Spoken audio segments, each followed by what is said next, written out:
I never planned on camping alone that weekend. I kept telling myself that simple fact as I turned off the county road and rumbled deeper into the timberlands, watching the tree line swallow the sky. It was supposed to be a group trip, three of us taking a break from work, heading out to scout early season sign before the fall hunt. But one friend backed out for a family emergency, the other caught some kind of flu the night before, and suddenly it was just me, a cooler full of groceries nobody else would touch, and a stretch of forest where I'd never spent more than a day without company. Still, the solitude didn't bother me, not at first. I grew up hunting. I spent most of my teenage years in woods much thicker than these, watching frost bead on my bow limbs at dawn and listening to the creak of trees that sounded like giant animals shifting in their sleep. The silence of a forest has always felt like a familiar blanket, even when it pressed a little too close.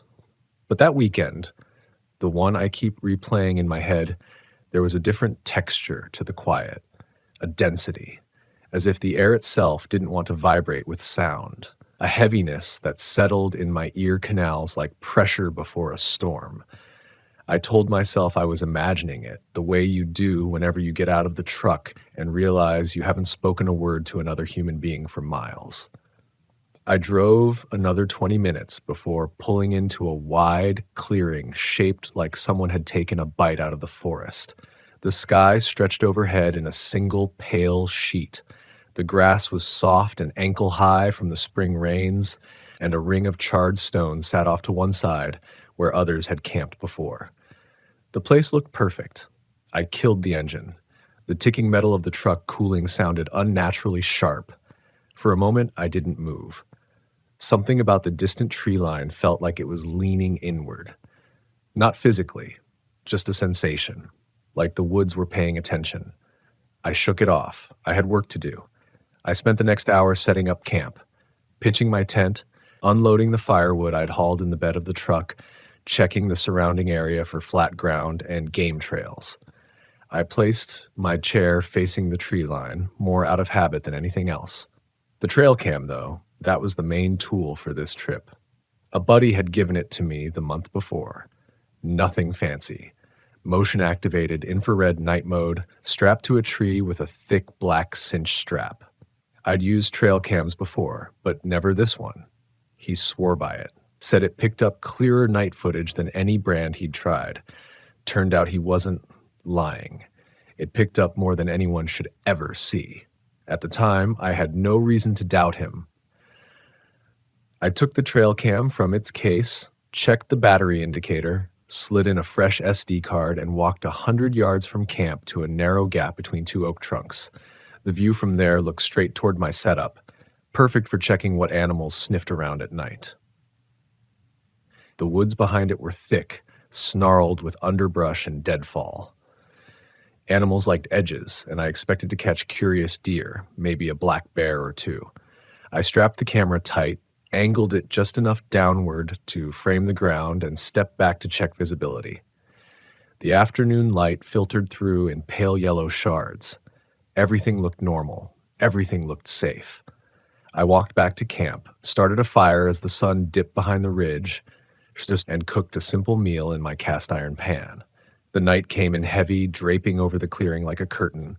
The fire crackled, the insects hummed, and I leaned back in my chair with a kind of deep, instinctive calm that I only ever felt outdoors. The first strange sound came just after midnight. I was half asleep in my tent when the woods snapped quiet, not gradually, instantly, like a switch being flipped. My eyes opened before I was fully conscious. The darkness pressed against the fabric above me like wet earth. I waited. I listened. At first I heard nothing except the shallow rhythm of my breathing. Then I made out the faintest crunch of dry leaves somewhere past the edge of camp. Light footsteps, not heavy enough for a deer, not hesitant enough for a raccoon. I told myself it was the wind, but there was no breeze. I reached for my flashlight but didn't turn it on. I didn't want to announce myself. Instead, I lay still, ears straining. The footsteps stopped. The silence returned, thicker this time. Pressing. After 10 minutes of hearing nothing, I convinced myself it wasn't worth getting out of the tent. I was tired, and whatever it was had probably moved on. You can scare yourself with forest sounds if you let your imagination chew on them too long. I closed my eyes, forcing each breath slower. Eventually, exhaustion pulled me under. When I woke up the next morning, nothing appeared disturbed. The fire pit held only ash, my gear was untouched, and no tracks circled the tent except my own. Birds were chattering in the branches overhead, sunlight warming the nylon. The night felt like a half-remembered dream. I brushed it off, unzipped the tent, and stepped into the crisp air. My breath fogged faintly. I stretched, cracked my neck, and grabbed my thermos to make coffee. The trail cam caught my eye. I walked toward it, not expecting much. Early season scouting is more wishful thinking than scientific study. Most of the time, you pick up a curious coyote, maybe a doe nosing around. But it's part of the ritual. Check the camera, check the trails, take notes. I unstrapped the cam, opened the back, and pulled out the SD card. The device had captured something overnight. That much I could tell from the memory indicator flashing. I slid the card into my laptop and opened the video files one by one. The first few showed what I expected. My campsite, dark and motionless under the stars, the fire flickering low, me sitting in the chair until I eventually stood to get ready for bed. Nothing unusual. But then I noticed a file timestamped 6:17 a.m. I frowned. My laptop clock read 6:20 a.m. The clip was filmed 3 minutes ago, but I hadn't been in front of the camera. I'd just woken up. I hadn't left my tent. My pulse ticked up. I double-clicked the clip. The screen flickered, then resolved into a clear, early morning image, my camp illuminated in soft dawn light. Same angle, same frame, same everything. Except it didn't match reality. The fire was still burning lightly. The sky looked a shade brighter than it was outside. My chair was pulled closer to the embers, and someone was sitting in it. At first, I thought maybe it was me. The shape had my build. Same jacket, same posture, but there was one detail that made my fingers freeze on the keyboard. The figure in the footage wasn't moving, not shifting, not breathing, just sitting, staring, not at the fire, not at the woods, straight at the camera. I leaned closer to the screen. The face was wrong, blurred like the features had been smeared forward, not by the camera, but by movement too fast or unnatural to render properly. The head tilted slowly to one side, too slow for a living person and too smooth for a mechanical artifact. A crawling sensation worked its way down my spine. I glanced around camp. The real chair was empty.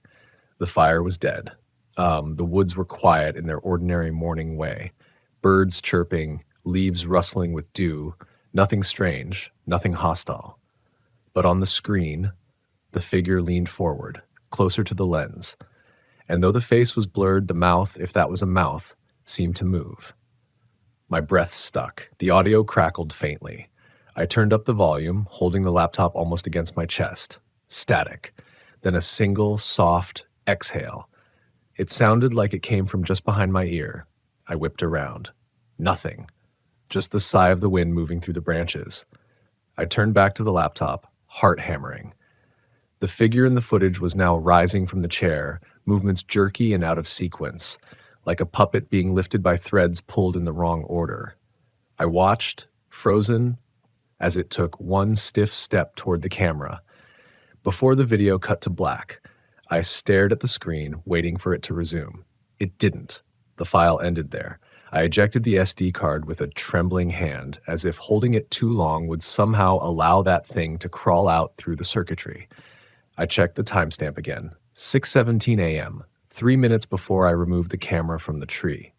Impossible. I stepped into the open clearing, inspecting the exact spot where the footage had been filmed.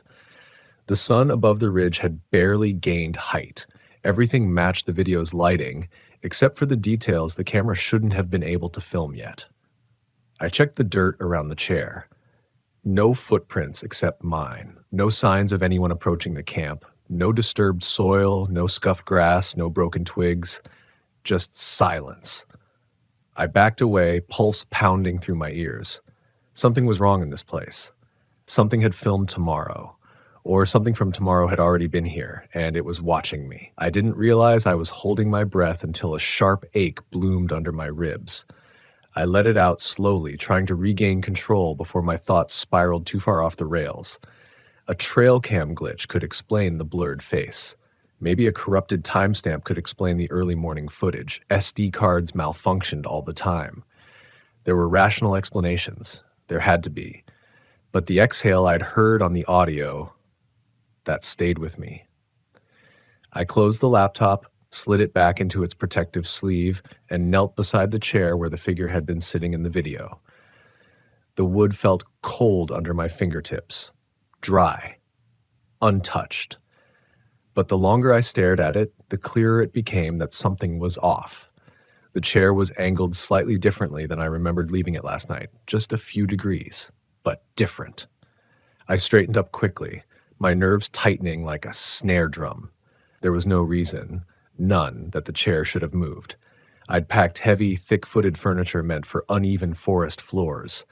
The chair didn't just shift on its own. I scanned the tree line. The wind had stilled, and not a branch moved. Even the birds quieted, as if waiting for something. I took 3 steps back toward the tent, forcing myself to breathe normally. My first instinct was to pack everything immediately, but running felt dangerous, like exposing my back to something I didn't yet understand. I needed clarity. I needed a plan. And above all, I needed to stop acting like prey. So I made coffee instead. My hands trembled as I lit the burner, but focusing on small tasks kept me from unraveling. Water to boil, grounds to measure, a steady process. It grounded me, even as the weight of the woods pressed overhead, listening. I drank half the cup standing, refusing to sit in the chair. I didn't know why, but it felt like yielding. My eyes kept drifting to the trail cam in my hand. A stupid piece of plastic and circuitry, and yet it felt like a loaded weapon. Or a ticking bomb. After a long moment, I made up my mind. I needed to check the camera's internal time settings. If the device's clock was wrong, everything else made sense. A 3-minute difference could easily come from a sync issue. Sure, it wouldn't explain the person-shaped thing staring into the lens, but one impossible element was easier to handle than several. I powered the device on. The display blinked. Date 0417, time 6:20 a.m., perfectly synced. I lowered the camera very slowly. Okay. Then what filmed the morning before the morning happened. I set the camera on the cooler as if it were radioactive. My breath fogged again in the cold air as tension stiffened the muscles in my neck. Maybe the woods were playing tricks on the light. Maybe somebody had been messing with my camp and slipped away without leaving tracks. Maybe the timestamp was syncing to something other than real time. But the figure in the footage, its movements, didn't resemble anything human. Not truly. My coffee tasted bitter now, but I forced down another mouthful, needing the heat. The plan seemed obvious. Hike out. Leave. Call it. Nothing in the world was stopping me from driving back down the forest road and never thinking about that camera again. But the idea of packing up felt wrong on a level I couldn't name. Like the forest expected me to flee. Like leaving would be the worst possible decision I could make. That was the first moment I realized something else entirely. I wasn't alone out there, and whatever was watching me didn't want me gone. I threw the rest of the coffee into the dirt, scanned the camp again, and finally made my choice. I'd stay one more night, but I wouldn't stay defenseless. I walked the perimeter of camp, found a good vantage point where the brush thinned, and strapped the trail cam on a new tree, this time facing away from camp toward the thickest, darkest part of the woods. If something moved around me again, I wanted to see where it came from. By noon, the sky dulled and drifted into an overcast gray. I spent the afternoon checking game trails, forcing myself into routine. The deeper I walked, the more twisted everything felt. Trees bent subtly in strange arcs. Fallen limbs looked arranged, not dropped. Once, I found a ring of stones identical to the campfire pit, except this one was cold and half buried in the earth, as if someone had made camp there decades ago and left in the middle of the night. But the weirdest part came when I reached a clearing shaped almost exactly like mine. Same size, same angle of sun, same patch of grass flattened in the middle, as if a tent had been pitched there recently. My pulse jumped. I knelt down, touching the pressed grass. It was still elastic, springy, not old at all. Someone else had camped nearby, or something had mimicked the appearance of camping. I backed away, scanning the tree line. I didn't know why, but the air in that clearing felt wrong, thicker than mine, as if the atmosphere held residue of something that didn't want to dissipate. I left quickly. Back at my site, the forest seemed to exhale with a kind of grim satisfaction when I returned. I ignored the thought as best I could, set up a small perimeter with reflective ties, and double-checked my gear. The sun slipped lower and lower, bleeding pale orange light over the clearing until everything glowed as if illuminated from within. My stomach tightened. Dusk was coming, and with it the thing in the footage. I built the fire higher than usual. Flames roared and spat, sending sparks curling upward. The heat helped, though it didn't reach the cold knot in my gut. I sat in the second camp chair, not the one the figure had occupied, and forced myself to eat dinner, though every mouthful felt like chewing cardboard.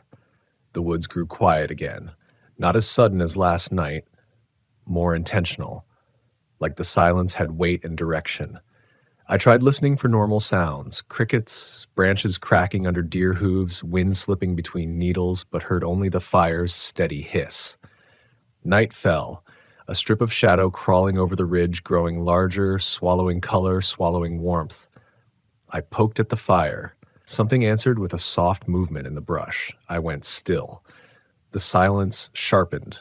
Then a single dry leaf crunched, then another. The steps were faint, but definitely there. They were coming from the direction of the newly placed trail cam. Slow steps, careful, deliberate, not like an animal. I stood up and grabbed my flashlight, but didn't switch it on. Shining light made you the center of a stage, visible from every direction. Instead, I held it ready. The footsteps stopped. I strained to hear breathing. Mine was too loud, too ragged. The fire crackled, masking softer sounds. I forced myself to move closer to the woods, one cautious step at a time, keeping my sandals silent on the dirt. My hand tightened around the flashlight until the metal creaked under my grip. There, in the shadows between two trees, something shifted, a darker shape within darkness. My pulse hammered. I lifted the light, but still didn't turn it on. A thin branch snapped, cleanly as if under a steady human foot. I opened my mouth to call out, to whom, I had no idea, but stopped myself.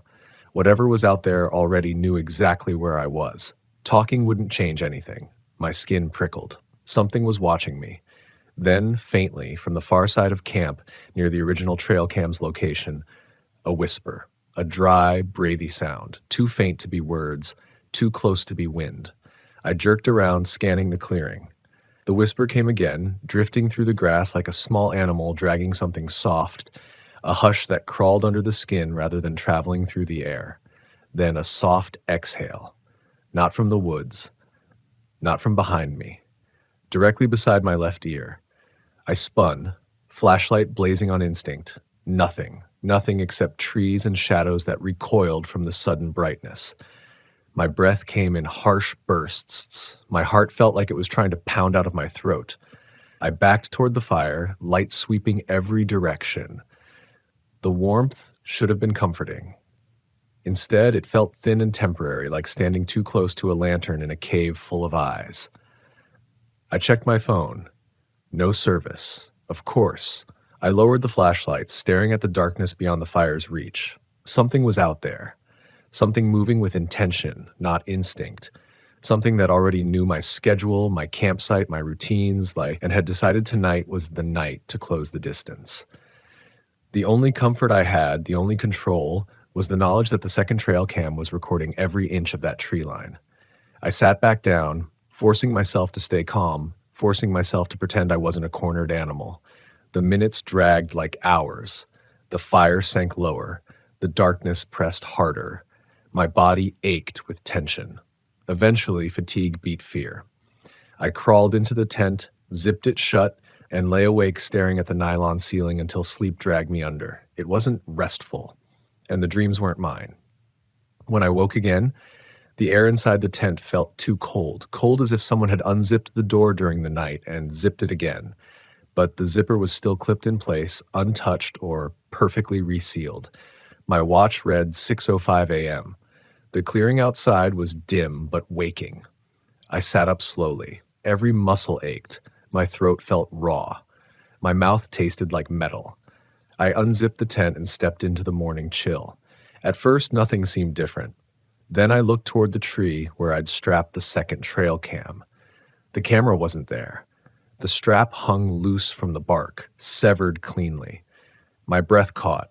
Something had taken the camera, or someone, and whatever it was had waited until I slept. I forced myself to approach the tree. 5 feet away, I saw drag marks in the dirt, long grooves, as if the plastic casing had been pulled downward and then lifted. The tracks ended abruptly at the underbrush. No footprints, no disturbed branches, no broken twigs, just absence. I stared at the empty woods. My heartbeat pounded against my ribs. The forest seemed to breathe in, and then, from somewhere so deep, the sound felt vertical, as if it rose from the earth itself. A low exhale. Not human, not animal. Slow, purposeful, and close. The exhale seeped through the trees like cold breath against the back of my neck. Every instinct I had, the hunter, the camper, the child who'd grown up half feral in the woods, screamed at me to move slowly, not run, not make the mistake prey always made in nature documentaries. I took one step back toward camp. The woods answered with silence. A heavy, expectant silence that didn't feel like nature at all. Not the kind that follows a predator's arrival. Not even the eerie hush before a storm. This was something else.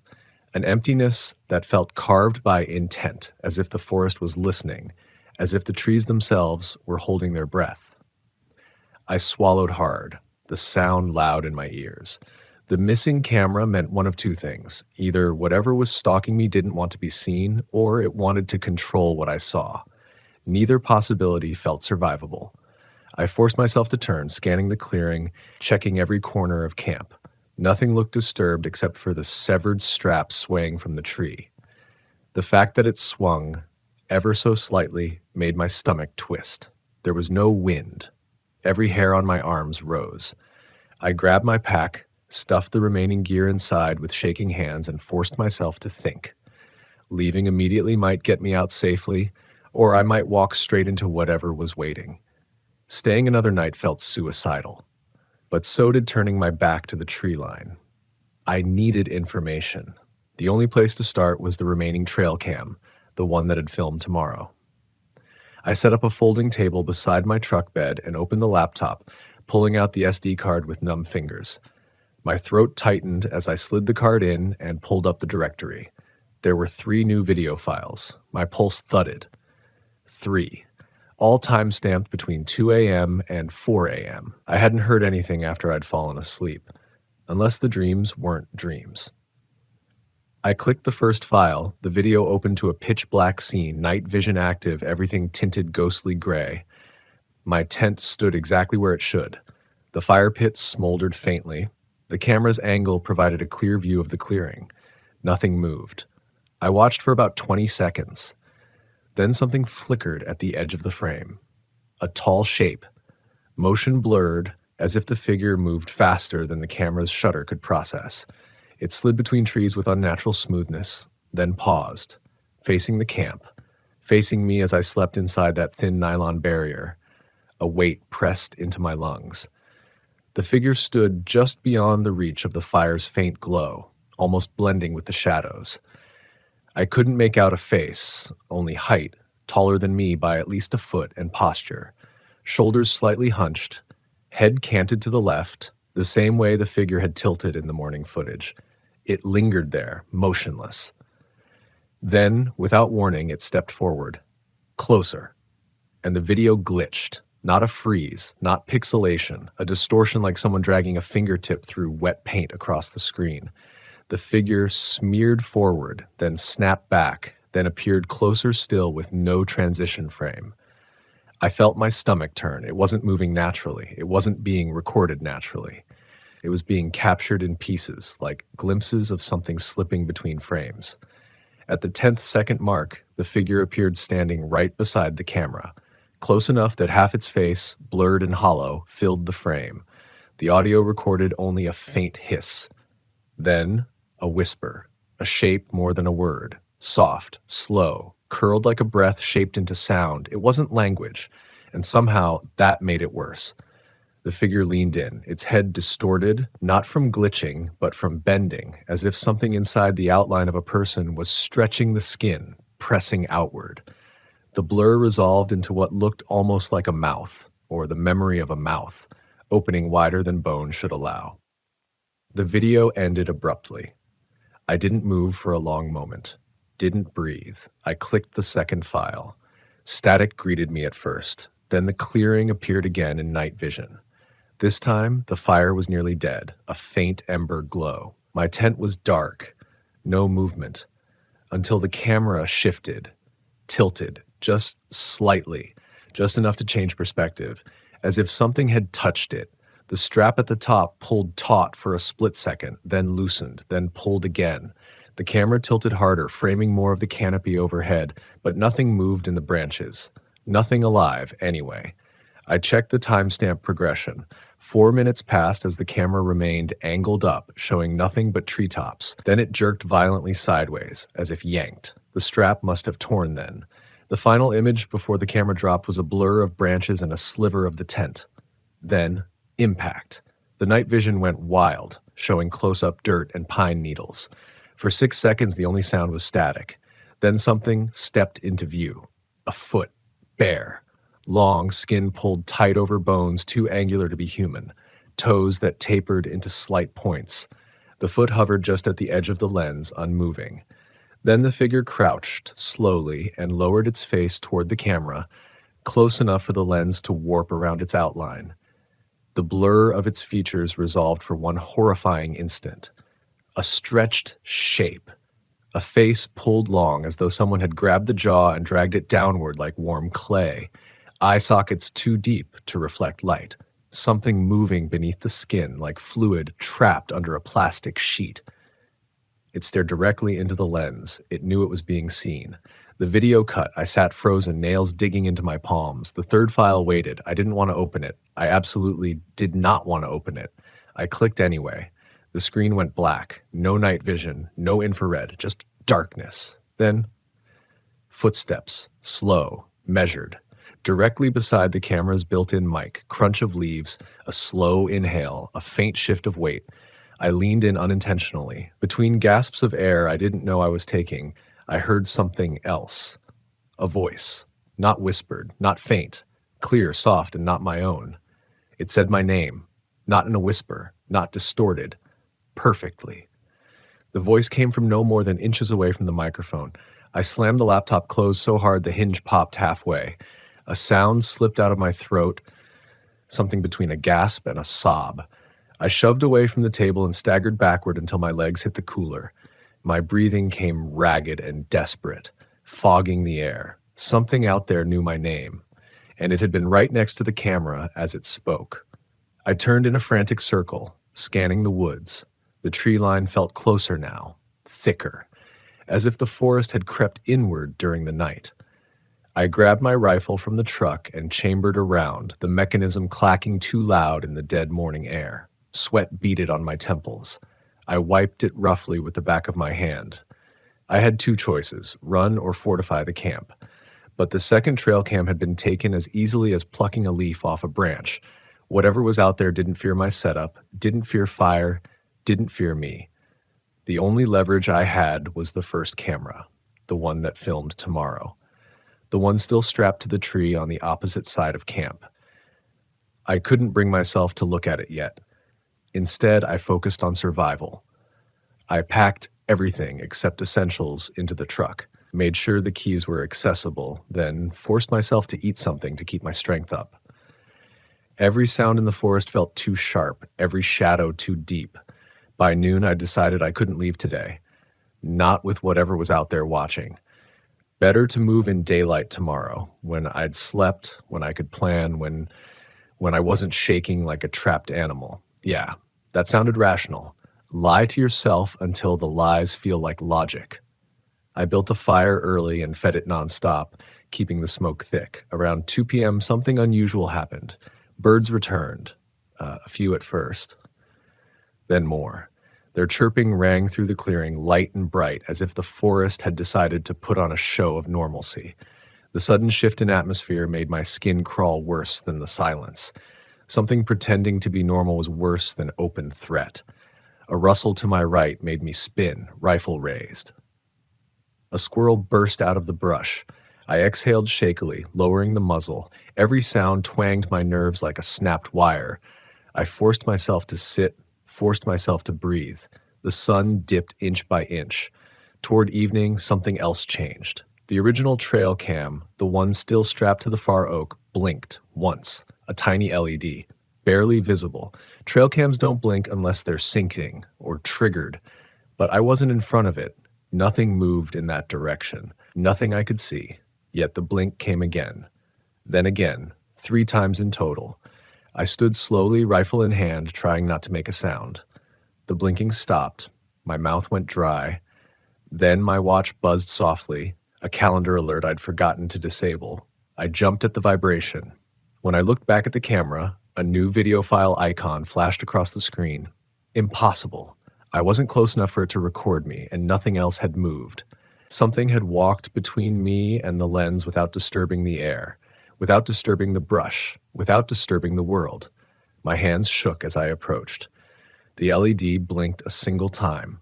Not a sync, a signal. And deep in the woods, so far away the sound should have been nothing more than a whisper, came a long, slow exhale. Close enough that the trees leaned. Close enough that the smoke from my fire drifted sideways as if drawn towards something enormous. Close enough that I realized the truth. It wasn't stalking my camp, it was circling me. By the time the last strip of daylight bled off the ridge, the forest had gone rigid again. No wind, no rustling. Even the smoke from my fire rose in a straight column, like it was afraid to wander. I stood near the tree holding the first trail cam, the one that seemed to know more about my tomorrow than I did. My rifle slung across my front, the metal stock cold against my palm. The camera blinked once, as if acknowledging my presence, then went still. A new recording sat inside it. I didn't know how I felt that certainty. Maybe it was instinct. Maybe it was the same subtle pressure in the air that always came before a storm. But I knew. Something had walked past it a moment ago. Something had wanted me to check. My stomach clenched as I unstrapped the cam, slid out the SD card, and returned to the folding table beside the fire. The warmth soothed nothing. My nerves were electric, frayed threads ready to snap. I inserted the card into my laptop. 2 files, time-stamped 5:12 p.m. and 5:13 p.m. The forest had been silent then. Empty. I hadn't heard a thing. My fingers hovered over the first file. A part of me wanted to crush the SD card under my boot and forget this place existed. But ignorance wasn't safety. Whatever was stalking me understood time, or something like it, better than I did. Maybe watching the footage would give me a clue. I clicked. Static filled the screen, then resolved into the familiar view of my camp. Except it wasn't now. It was dusk, 5 hours from now. The shadows were longer, the fire lower, and the sky more bruised purple than blue. The camera was showing me today's future. Again, there was my tent. Zip truck was visible, tailgate down. The cooler sat where I'd left it, but something was off. The air looked hazy, like heat shimmer. Except the temperature had dropped nearly 20 degrees. No heat should distort the frame. Then I saw it. A shape, slender, tall, standing just at the top edge of the screen, half hidden by a pine trunk. Only the legs showed at first. Long. Too long. The proportions were wrong, like the shins had an extra joint. The figure didn't move. The leaves around its feet didn't move. Nothing breathed. I leaned closer to the monitor without meaning to. Slowly, so slowly, the upper body emerged from behind the trunk, coalescing from the shimmer like condensation forming into frost. A shoulder, a neck, a head too narrow at the top and too wide at the jaw. the blurred face angled down toward my tent, watching me. Then, without stepping, without shifting weight, it became closer. Not walked, became. Like the camera skipped from one reality to another, and the creature was constant in both. My lungs tightened. I grabbed the edge of the table for balance. The figure now stood 5 feet from the tent, still not moving, yet somehow teleported, frame by frame, toward the entrance. I watched in rigid silence, heartbeat hammering in my skull. The tent door bulged inward. Not opening. Breathing. As if something inside pressed its face against the fabric. Except I wasn't in the tent in the footage. I was at the table now, watching the video. The future tent was empty. Or should have been. The bulge pushed again. Harder. Slow. Deliberate. The figure outside tilted its head. The jawline wavered like melting wax. And then the tent zipper moved. I recoiled so violently that my chair fell backward. The laptop almost went with it, but I caught it on instinct as I scrambled to my feet, rifle raised. The zipper sound came faintly from the laptop speakers, tinny and distorted. But the tent 5 feet away from me remained perfectly still, untouched. I sucked in a breath I didn't realize I was missing and forced myself to look back at the screen. The video showed the zipper half open. Nothing emerged. The inside was only darkness. No matter how the night vision struggled to illuminate the interior, it stayed pitch black, as if light couldn't enter. Then a hand, or something shaped like one, reached out of that darkness and pushed the flap aside. I froze. Every hair on my body stood like static had charged me. The limb extended unnaturally smoothly, the joints bending in ways human arms didn't bend, closer to a spider's leg than a person's. The blurred face of the figure outside shifted toward the opening, watching, waiting, as if greeting whatever crawled out. But nothing came through the tent door. The hand withdrew, the flap fell closed, the zipper slid shut on its own. The figure outside stepped back, jerky, stuttering, like a puppet that forgot the sequence of its motions. Then the video ended. I stood there, rifle lifted, staring at the blank playback window. The fire crackled behind me. The wind still refused to blow. My breath came shallow and unsteady, and all I could think was, that hadn't happened yet. But it would. Tonight. Unless I changed something. I forced myself to check the second file. I didn't want to, but I needed to know. The video opened instantly, picking up where the last one left off. Same dusk light, same stillness, same empty clearing. The figure was gone. At first, then the camera panned. I nearly threw the laptop. Trail cams do not pan. They are fixed, strapped, immobile. But this one turned on its own, sweeping left smoothly until it framed the space directly behind my chair, the chair the figure had sat in during the morning footage. Only now the chair was different. A small bundle sat where a person's lower back would rest. A bundle wrapped in some kind of fabric, dark, wet, heavy. I squinted. Slowly, carefully, like my brain refused to process what I was seeing, the lens zoomed in. Not digitally, physically. Closer. Creepingly close. Until the fabric, matted, dirt-smeared canvas filled the screen. A rope held it closed. Something inside shifted. My stomach lurched. Then, the rope loosened. Not undone, not falling open. Simply loosened, as if gravity changed direction. The canvas peeled apart without hands touching it. A pale object slipped halfway out, human-looking, familiar shape. Rounded at the top. A head, my head, mouth slack, eyes open, skin waxy like a hunter's mount, a faint smear of red around the hairline. The camera didn't shake, but I did. My knees buckled. I hit the dirt hard, rifle clattering beside me. For the first time since arriving in the woods, I couldn't force breath into my lungs. The image on the screen was me, dead, but not fresh, not decayed, preserved, prepared. The way you'd pack a carcass for transport. I scrambled backward on all fours until my back hit a tree. My vision darkened at the edges, threatening blackout. The video continued. The bundle sagged forward. My head rolled out of the canvas and hit the dirt with a soft, horrible thump. My eyes stared through the screen, not at the camera, not at the viewer. At a point just behind the lens, at something standing there, watching me die again and again in different timelines. The video cut.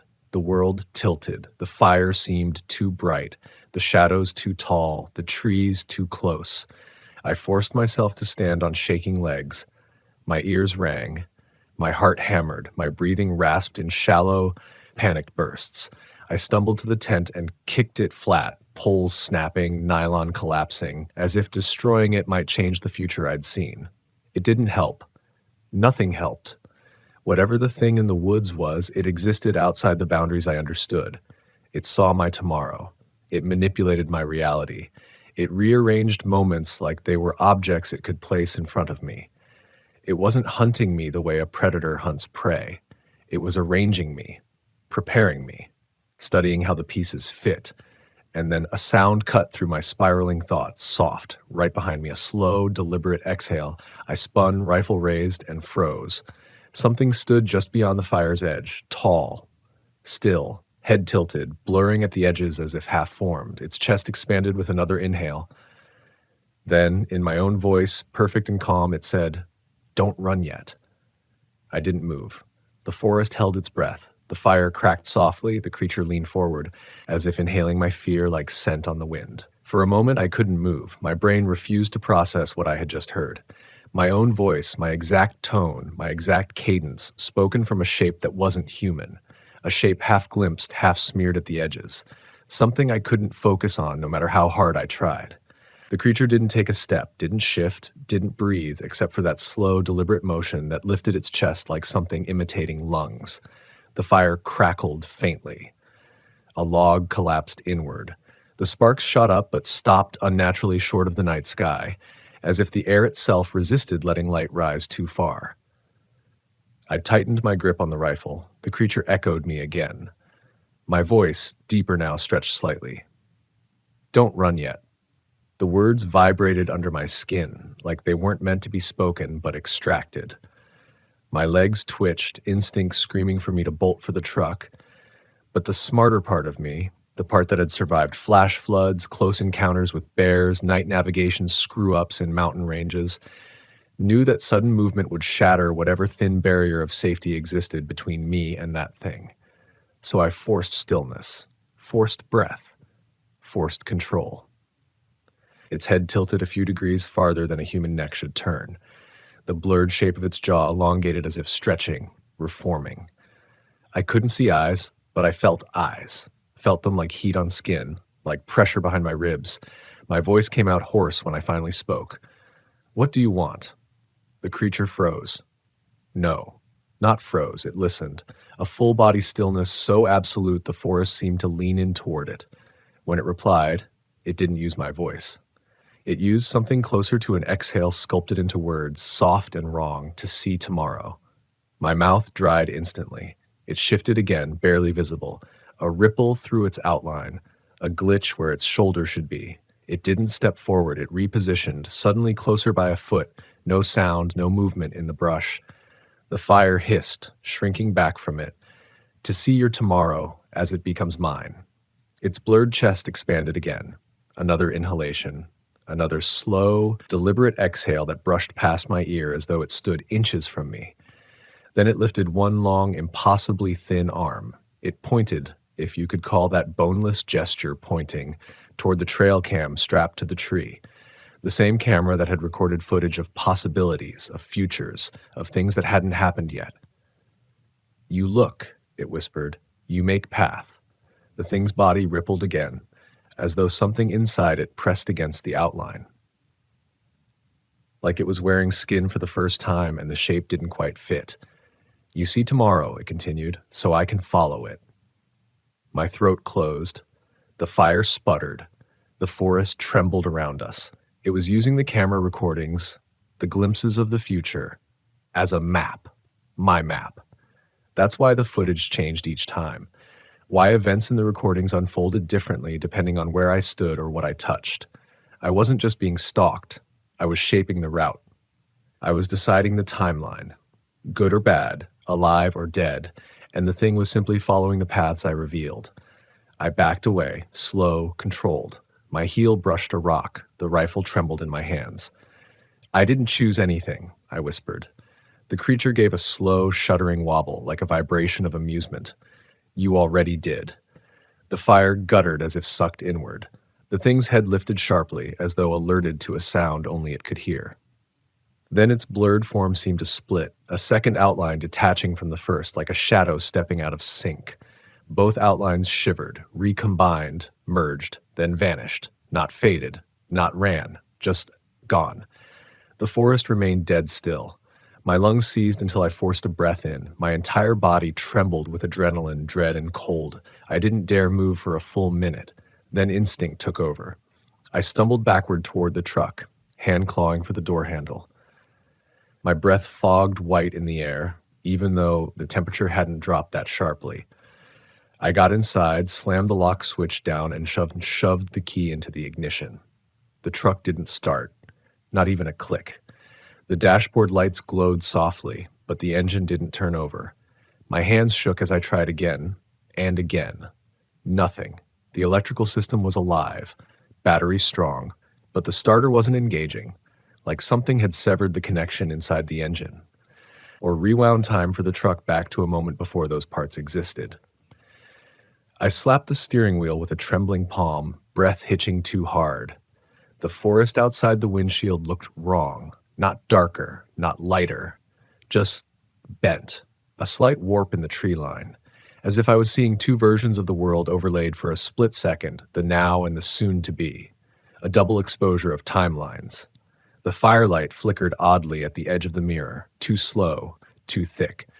I couldn't stay in the truck. Staying anywhere felt like dying, but running blindly into the night felt like stepping into the creature's jaws. I forced myself to breathe, to calm, to think. The creature said, you make path, so maybe I could unmake it. I stepped back out of the truck. My boots crunched on dead leaves, too loud in the unnatural quiet. The fire glowed low behind me. My skin crawled with the memory of the thing's presence near it. I turned toward the trail cam. The footage had shown the tent opening itself, a bundle containing my head, the thing exploring the camp. And yet, I was alive. The future wasn't fixed, just suggested. A possible route, a potential timeline. I could still derail it. The thought fueled me enough to move.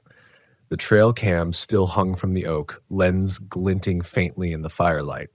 I approached slowly. The forest held its breath again. When I reached the camera, the LED blinked once, soft and dim, like the dying pulse of something watching through a glass eye. My fingers hovered over the latch. Destroy it? Or check the footage? Destroying it might trap me in whatever path I'd already created, but opening it might create another. My stomach twisted. My breath shook. A cold sweat crawled down my spine. I opened the camera. Another SD card rested inside. This one wasn't mine. Black plastic. No brand. No label. Smooth edges, almost too smooth, as if manufactured from a material I didn't recognize. My throat tightened. My hand trembled as I slid it free. In the silence of the clearing, the faint scrape of plastic against metal sounded like thunder. I didn't want to put it in the laptop. I was terrified of what it would show. But the creature had brought it here. For me. Following the path I'd already created. Waiting for me to take the next step. If I didn't look, if I didn't know, would the thing make the choice for me? I forced myself to walk back to the table, knees shaking. I slotted the card in. One file, timestamped 6:12 a.m. tomorrow morning. I hesitated for half a breath, then clicked. The video opened to a familiar view of the camp. Only this time, the camera wasn't positioned anywhere I recognized. The angle was slightly elevated, like the lens hovered 5 or 6 feet above ground, drifting smoothly. No tree, no strap, no mount. It was floating. My breath froze. The camera drifted forward in the recording, weaving through the camp with unnatural steadiness, like a predator gliding silently above the forest floor. The fire was out in the footage. The truck's driver's side door was half open. My cooler overturned. Gear scattered. Something had happened. The camera drifted toward the tent. The tent was gone, flattened, shredded. Nylon strips tangled like wet kelp across the dirt. My pulse thudded. Then the lens turned, toward the far side of the clearing, toward a shape lying near the fire pit, a person, face down, still. I leaned in, throat tightening. Please not me. Please not me. The camera drifted closer. The figure on the ground wore my jacket, my boots, my watch, my head. turned slightly toward the lens. My hair was matted with blood. The skin along my jaw looked torn. My lips parted slightly, and a soft, breathy whisper escaped the speakers. "Don't run yet." The screen went black. My legs buckled. I fell to my knees in the dirt, palms sinking into cold earth. A warm breath touched my ear. Then a voice, my own voice, whispered from just behind me. "You make path." I turned. Slowly, terrified. The thing stood inches away, but its face this time was perfectly clear, perfectly mine. Except for the eyes. The eyes were hollow. The eyes were waiting. The thing smiled with my mouth, and I understood. It didn't want to kill me. It wanted to replace me. Its smile didn't look human, not because the shape was wrong. Its lips matched mine perfectly, because it understood what smiling meant. It was copying the form, not the emotion. Something wearing my expression like a mask carved from wet clay. I couldn't breathe. The creature leaned closer, not with a step. Its shape simply appeared nearer, a blur resolving into focus. Its breath slid across my cheek with a faint chill, like air leaking from a deep cellar. My rifle hung useless from my hands. My muscles refused to move. My mind screamed, but my voice wouldn't obey. "You make path," it whispered again, my voice echoing through its impossible throat. Then it touched me, just one fingertip, longer than it should be, jointed strangely, cold as metal, pressed into my sternum. And the world bent around that single point of contact. Not visually, not physically, temporally. The trees around us warped like reflections in rippled water. The fire flickered slower, as if time itself thickened between sparks.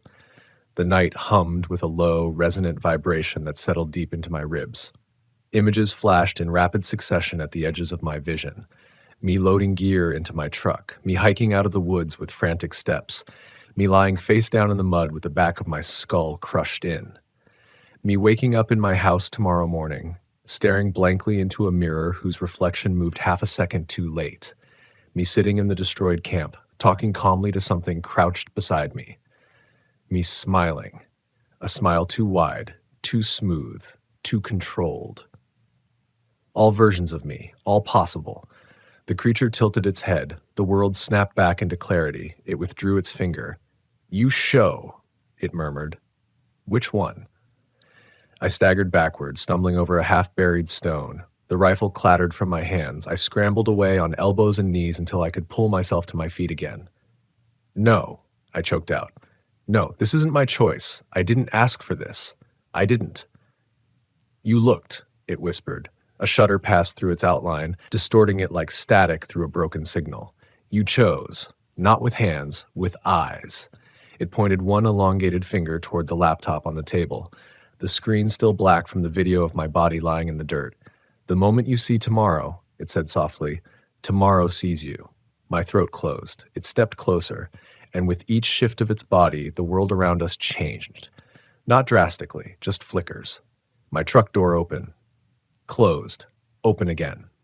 A gust of wind through the trees that didn't exist 2 seconds ago. The fire collapsing into embers, whole, then collapsed again. Possible moments swapping like cards in a deck. The creature was choosing which version became real, and I was the dealer without realizing it. I backed farther until my boots hit the edge of the fire ring. A spark snapped upward and froze midair. The spark hung, spinning slowly, suspended on some invisible thread of time. My stomach dropped.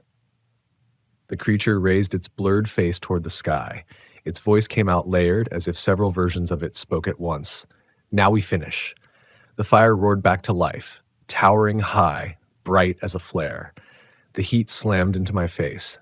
I staggered backward, palms lifting to shield my eyes. When I blinked away the brightness, the creature was gone. For a heartbeat, I thought I imagined all of it. Then, the forest exhaled, a long, cold breath that rolled through the trees like mist. Every branch bent inward, every shadow deepened. I spun in place. The woods to my left shifted, moved, rearranged. Something stepped out, something tall, thin, wrong. Wearing my shape better now, more precise, more refined, like it had practiced. Its movements were still slightly off, but closer, too close. It took another step, then another. Its head tilted, not with curiosity, but with recognition, like it saw itself approaching, like it had found the right timeline. I ran.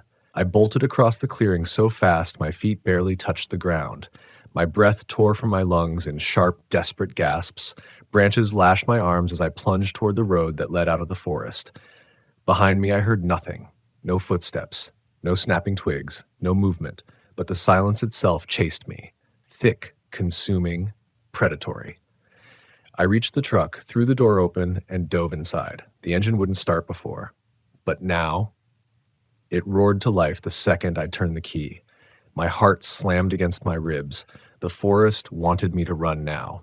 It had changed the path. I slammed the gear shift into reverse, fishtailing through the dirt, then punched the accelerator and tore down the forest road. Gravel sprayed behind me in a wild, shimmering stream. As I sped away, the trees warped in my rearview mirror. Not physically, temporally. Every time I blinked, their positions changed slightly, like the forest was flipping through possible versions of itself, trying to decide which one would catch me.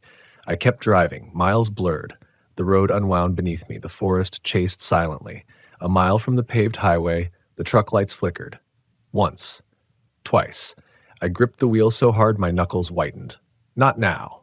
Not now. Not. The lights stabilized. The engine groaned but didn't die. I burst onto the pavement and turned toward town, the forest vanishing behind me as if swallowed by darkness.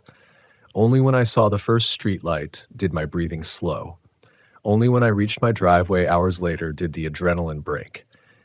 I stumbled into my house, locked the door, closed every curtain, and collapsed onto the couch, shaking uncontrollably. I didn't sleep. I didn't move. I waited for dawn like a drowning man waits for air. When sunlight finally crept across the living room floor, something inside me eased. Just enough to think, just enough to breathe. Then my phone buzzed, a notification. Trailcam synced, new footage available. My blood iced over. I hadn't brought the camera home. I hadn't synced anything. My hands shook as I opened the app. One new thumbnail filled the screen.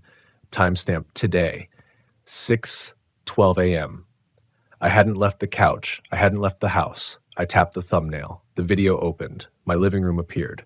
Same couch, same curtains, same sunlight stretching across the floor, and me, sitting exactly where I sat now, except the version of me in the footage wasn't breathing. Its head was tilted at an unnatural angle. Its eyes were wide open, glassy, unfocused. Its skin had the waxy stillness of a mounted trophy. My stomach twisted violently.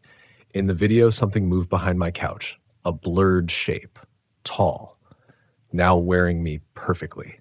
Every outline correct. Every detail complete. It leaned over my dead body. Then it looked into the camera, smiled my smile, and whispered in my exact voice, "Path chosen." The footage ended. I stared at the reflection of my own face in the phone screen. And for a split second, the reflection smiled without me. Out here, where the forests swallow the highways and the night feels heavier than it should, fear takes on a shape you can't define until you're standing in the middle of it. It lingers in the silence, waits in the dark, and follows the ones who dare to walk too far from the comfort of a campfire.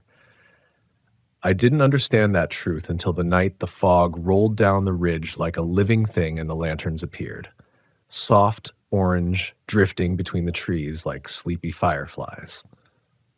I was 29 at the time, hiking with 3 close friends through a stretch of national forest that locals treated with the kind of cautious respect that tells you they've seen things they don't talk about.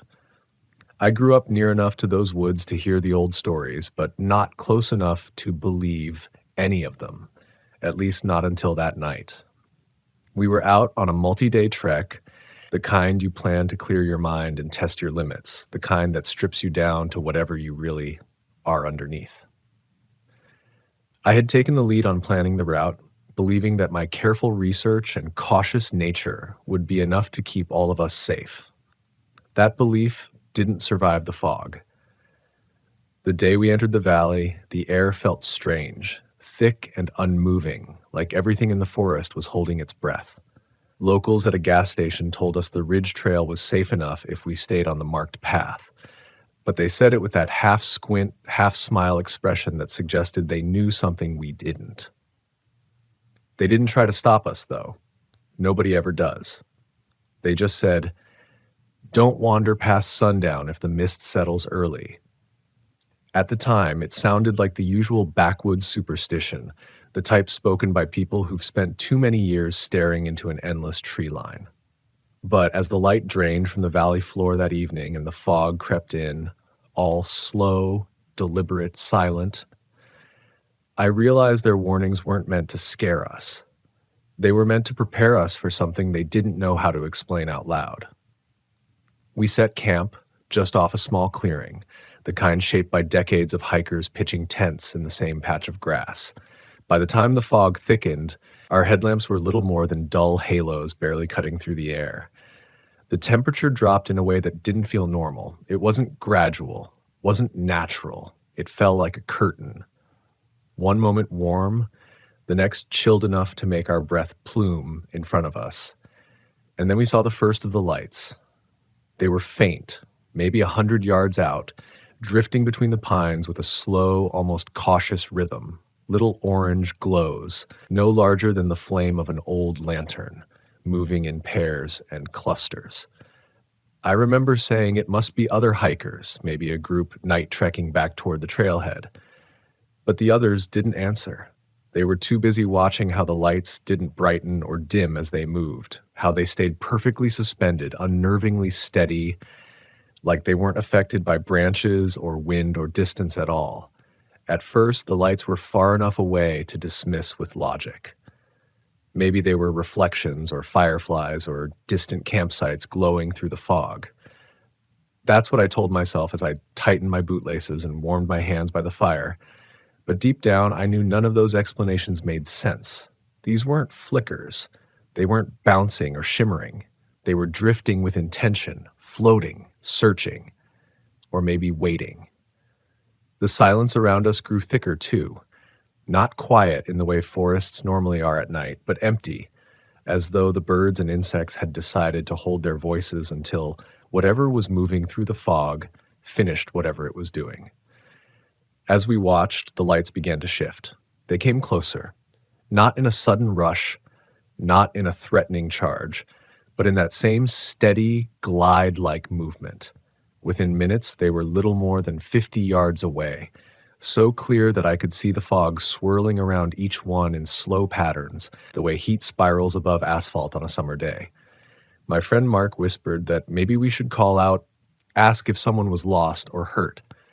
But even he didn't believe his own suggestion. None of us wanted to draw attention to ourselves. None of us wanted to break the strange, tense balance that hung between us and those drifting orange orbs. Then the lights slowed, stopped, hovered, and spread. They didn't scatter. They arranged themselves. At first it was subtle, just a widening arc, like they were lining up to pass us on both sides. But within seconds, the arc bent inward. It curved. It closed. By the time the pattern registered in my mind, it was already too late. The lanterns were forming a circle, a perfect, widening ring around our camp. I heard my heartbeat louder than the cracking fire beside us, louder than the faint rustle of fog shifting across the forest floor. No one moved. No one breathed. It felt like standing at the bottom of an ocean, swallowed by pressure and silence, and a weight I couldn't name. The lights held their formation, drifting into a sphere around us, equal distances apart, like soldiers taking their positions. My first instinct was to grab my pack, to run for the tree line, fog or no fog. But fear has a strange way of rearranging your instincts. It doesn't always make you flee. Sometimes it roots you in place, forces you to confront something you don't understand, something your mind isn't ready for. And standing there in that ring of soft orange light, I understood something I had never fully grasped before. The forest isn't ours just because we walk through it. It doesn't bend to our rules or explanations. Sometimes it tries to warn us. Sometimes it tries to test us. And sometimes it simply shows us what it looks like when something older than us wakes up for a moment and remembers we're here. I don't know how long we stood in that circle. Seconds, minutes, maybe longer. But the lights didn't move closer. They didn't tighten their ring. They simply hovered, suspended in their positions, as if observing us with a patience that felt infinitely older than anything human. The fog thickened around our knees, around the tents, around the fire, until everything inside the circle felt like it was floating in a world separate from the rest of the forest. That's when the emotional shift began. Not panic, not terror exactly, but an unsettling sense of exposure, like every fear I'd carried inside me for years was being pulled to the surface all at once. I felt stripped of every layer of confidence I'd built on trails and in campsites across the country. I felt small, seen, and terribly unprepared. When the first lantern finally moved again, drifting slightly higher above the fog, all of us flinched. But instead of approaching, it pulled back, and then another pulled back, then another. The circle loosened. The orbs retracted, each one drifting into the fog the same way they'd emerged, silent, steady, deliberate. The moment the last glow disappeared behind the veil of white, the forest breathed again. Crickets resumed their song, air warmed by a fraction. The pressure lifted from my chest like a hand releasing its grip. And yet, even then, I couldn't shake the feeling that we hadn't simply witnessed something. We had been measured by it. The silence they left behind wasn't just quiet. It felt scraped clean, like the forest had wiped away every trace of what we'd just seen, leaving only an echo of the fear still lodged in my chest. My friends looked as disoriented as I felt.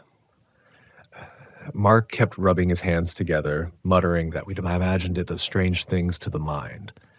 But his voice shook, and the rest of us didn't have the strength to pretend we believed that. I couldn't. Not when my body still felt the weight of those lights, like the forest had reached inside me and stirred something awake that I wasn't ready to confront. It wasn't just fear, it was recognition. A sense that something had looked at us and decided to let us stay. None of us slept that night. We sat around the dying fire, each hour slipping past in a haze of dread and questions none of us said out loud. Every now and then, the fog thinned just enough to see the dark silhouettes of the pines stretching into the distance.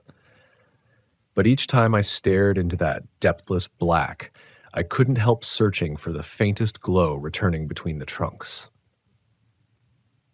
I realized something unsettling as the hours dragged on. I wasn't scared they'd come back. I was scared of what it meant that they'd left. Scared of the idea that they hadn't needed to do anything more than observe us. That whatever that circle had been, warning, test, ritual, it had accomplished its purpose without needing to escalate. By dawn, the fog dissolved as suddenly as it had arrived. No trace of footprints around our camp, no scorch marks, no debris, just a ring of damp ground where the air had seemed colder. I didn't speak as we packed up. I didn't know what to say. I kept trying to rationalize it. Lights suspended on wind currents, reflections from distant cabins, some kind of atmospheric phenomenon, but every explanation fell apart the moment I remembered the symmetry of the circle, the precision, the way each orb held its position like it had been placed there intentionally. Nature doesn't make perfect rings. Humans don't move like that in fog without stumbling, shifting, revealing themselves. And yet nothing in that formation had wavered. We chose to hike out early, even though the trail ahead was supposed to lead us to a ridge with one of the best viewpoints in the entire region. No one argued. No one wanted to stay another night. The forest felt different on the return route, brighter in some places, darker in others, as if parts of it were still waking up from a long, uneasy sleep. I kept replaying the moment the lights arranged themselves, remembering how the air changed and my thoughts shifted without warning. It wasn't just fear. It was confrontation, like those orbs had reached into the part of me that believed I had control out here and shattered that illusion with nothing more than silence. A few miles into the hike, we passed an old ranger station. The building was boarded up, moss creeping over the wood, but a hand-painted sign still hung crooked beside the door. It said in faded white letters, "Respect the mist. Below the ridge, do not signal back." The words hit me with a cold shock. Someone had known. Someone had seen something close enough to what we experienced to leave that warning behind. Mark stared at the sign for a long time, jaw clenched. I could tell he wanted to ask what exactly we had witnessed, wanted someone to explain it, categorize it, shrink it into something survivable. But there was no ranger there to ask. No old-timer sitting on the steps with stories passed down from generations. Just an abandoned cabin and a message carved by someone who clearly wanted future hikers to avoid making the same mistake. We didn't linger. The forest felt like it was holding its breath again. Not in threat, but in acknowledgement. Like it knew we'd seen behind a curtain that wasn't meant to be lifted. As we descended into the valley, I couldn't shake the feeling that something had shifted permanently inside me. The woods had always been my place, my escape from noise, responsibility, and the slow suffocation of routine.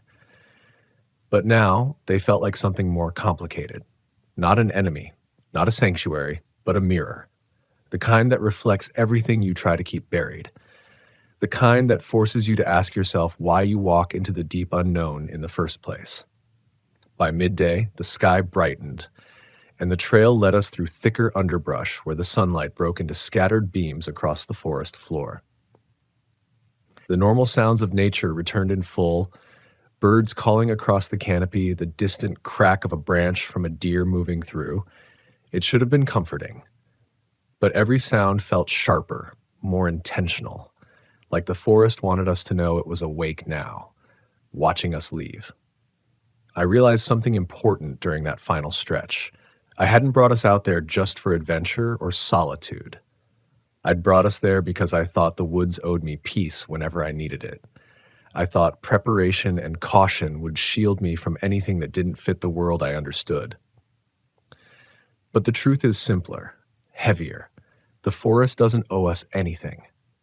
It chooses what we see, when we see it, and whether we walk away unchanged. When we finally reached the trailhead, the parking lot came into view like a break in the tension I'd been holding in my spine for hours. The sight of our cars should have lifted the weight from my chest, but instead it settled deeper. Leaving the forest didn't feel like escaping. It felt like retreating. Like I was stepping out of a chapter I didn't fully understand but couldn't forget. My friends didn't speak as we unloaded our gear. They were processing the same thing I was. That some experiences don't follow you home. They live in the space between what you remember and what you refuse to admit you felt. Even now, years later, I can still feel the mist on my skin if I close my eyes. I can still see the lanterns hovering in that perfect circle, unblinking, unhurried, as if studying the edges of my fear. And I've learned something from that night, something that changed the way I move through every forest trail, every backcountry ridge, every campsite tucked deep in the pines. When the woods grow quiet, when the air thickens, when the fog rolls in faster than it should, I don't question it. I don't try to prove I'm smarter than the stories I grew up hearing. I listen. I watch. I respect the boundary between what I know and what I can't explain. Because the forest is old.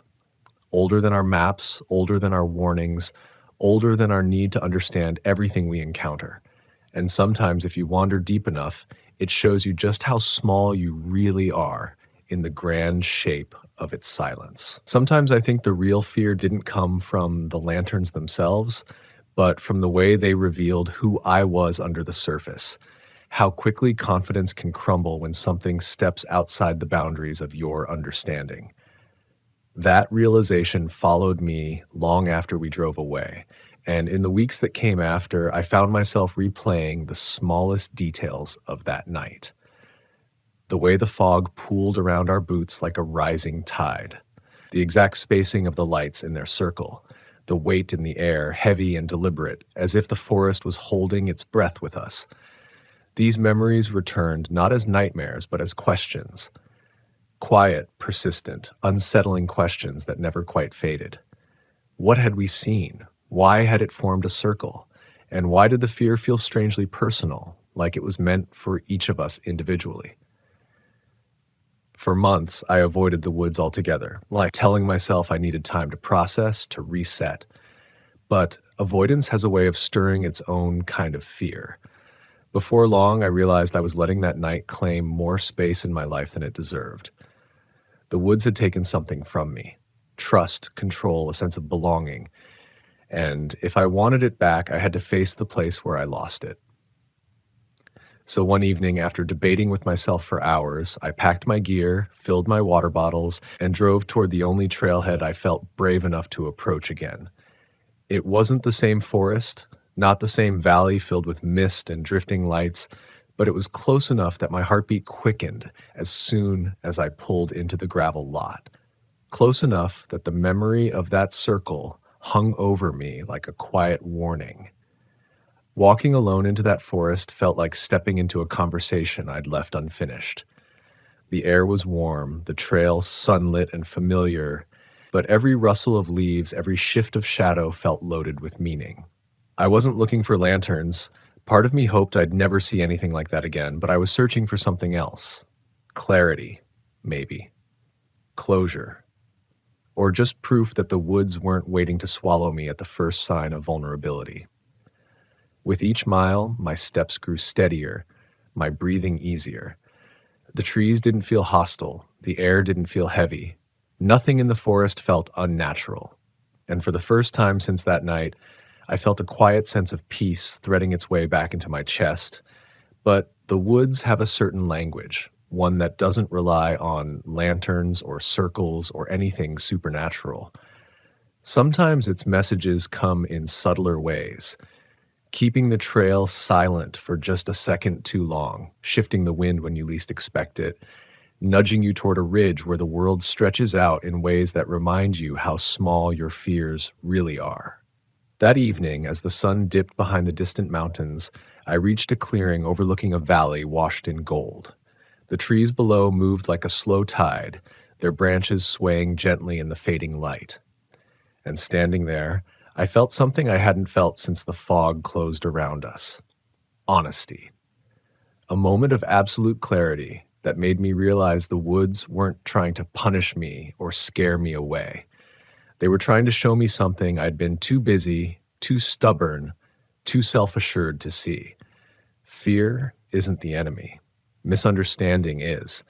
I had walked into that fog believing I controlled the experience, believing I'd mapped the trail well enough, planned the trip carefully enough, respected the forest deeply enough. But that night taught me that control is a fragile illusion. Out there, experience doesn't shield you. Knowledge doesn't protect you. The woods don't measure your skills, they measure your awareness, your humility, the honesty you bring with you when the trail narrows and the night deepens.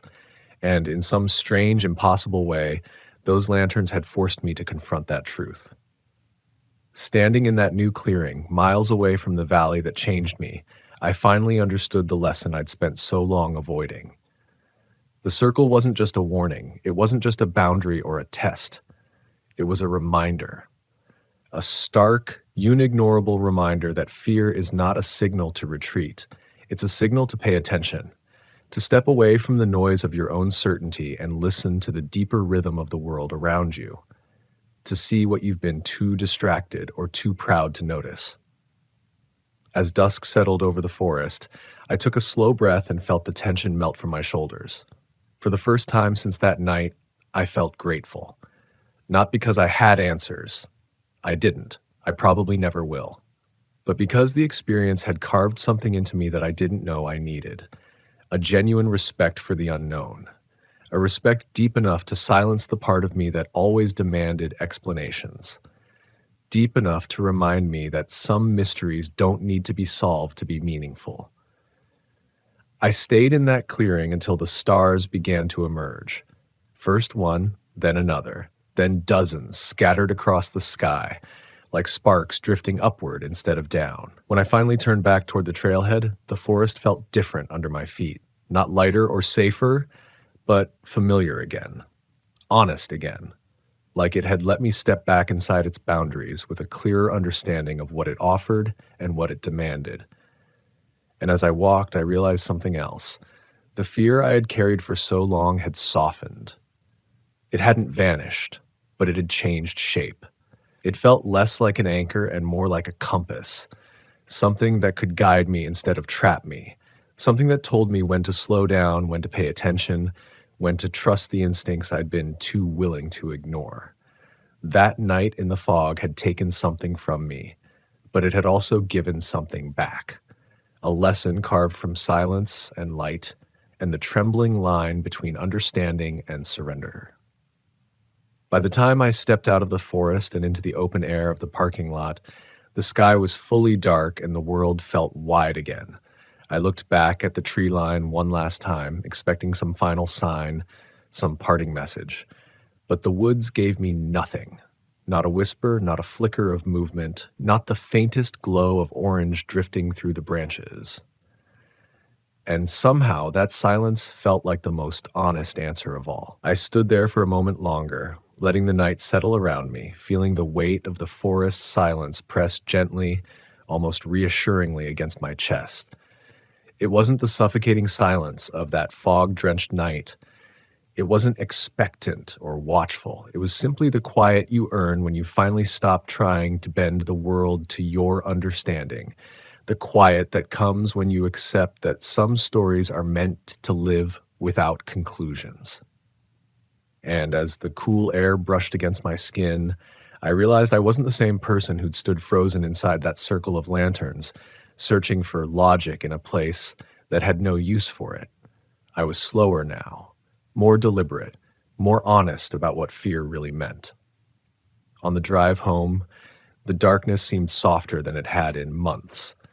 Highway lights cast long streaks across the asphalt, flickering like thin, harmless echoes of those orange glows that had haunted me for so long. The radio stayed off. My thoughts didn't rush or tangle. They moved the way the lanterns had, steady, purposeful, weightless.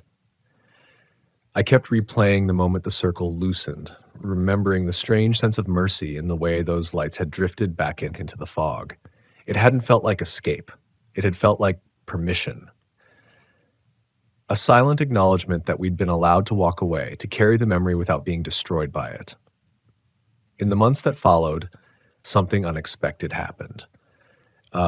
Instead of shying away from the woods, I found myself drawn back more often, not recklessly, not seeking anything supernatural, but with a quiet sense of responsibility.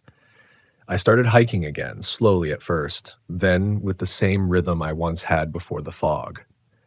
I returned to the trails with a kind of reverence I'd never understood before, paying attention to the wind, the temperature, the shifts in the canopy, the way the forest seemed to breathe around me. It wasn't fear that brought me back. It was respect. A deep, steady respect for a world that operated far beyond the rules I thought I could impose on it.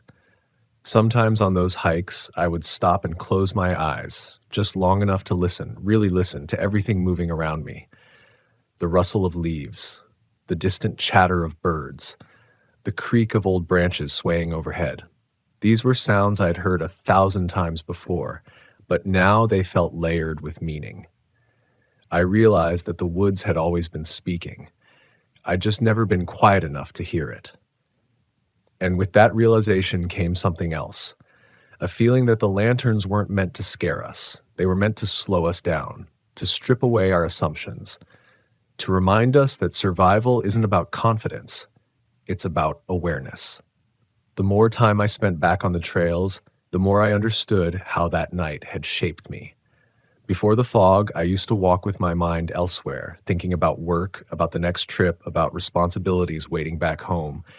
But now, when I stepped into the forest, everything else seemed to fall away. I wasn't trying to escape life anymore. I was trying to be present for it. The woods had given me that. In their own strange, unsettling way, they'd taught me how to be here, really here, in my own skin. I didn't tell many people the full story. How could I? Most wouldn't believe it. And those who might believe it would twist it into something sensational, something dramatic, something that missed the quiet truth buried inside the fear. I shared pieces of it with a few hikers I trusted, people who'd spent enough nights alone in the wilderness to understand that the line between the known and the unknown is thinner than most admit. They listened without judgment, nodding slowly, offering stories of their own moments of unexplained silence, odd shadows, strange sounds that didn't belong to any animal they knew. None of their stories matched mine, but each one felt like a thread pulled from the same fabric. One evening, more than a year after the lanterns, I found myself back near the region where it all happened. Not in the same valley, but close enough that the air carried a familiar chill once the sun went down. I wasn't planning to revisit the exact trail. We'd all agreed never to return there.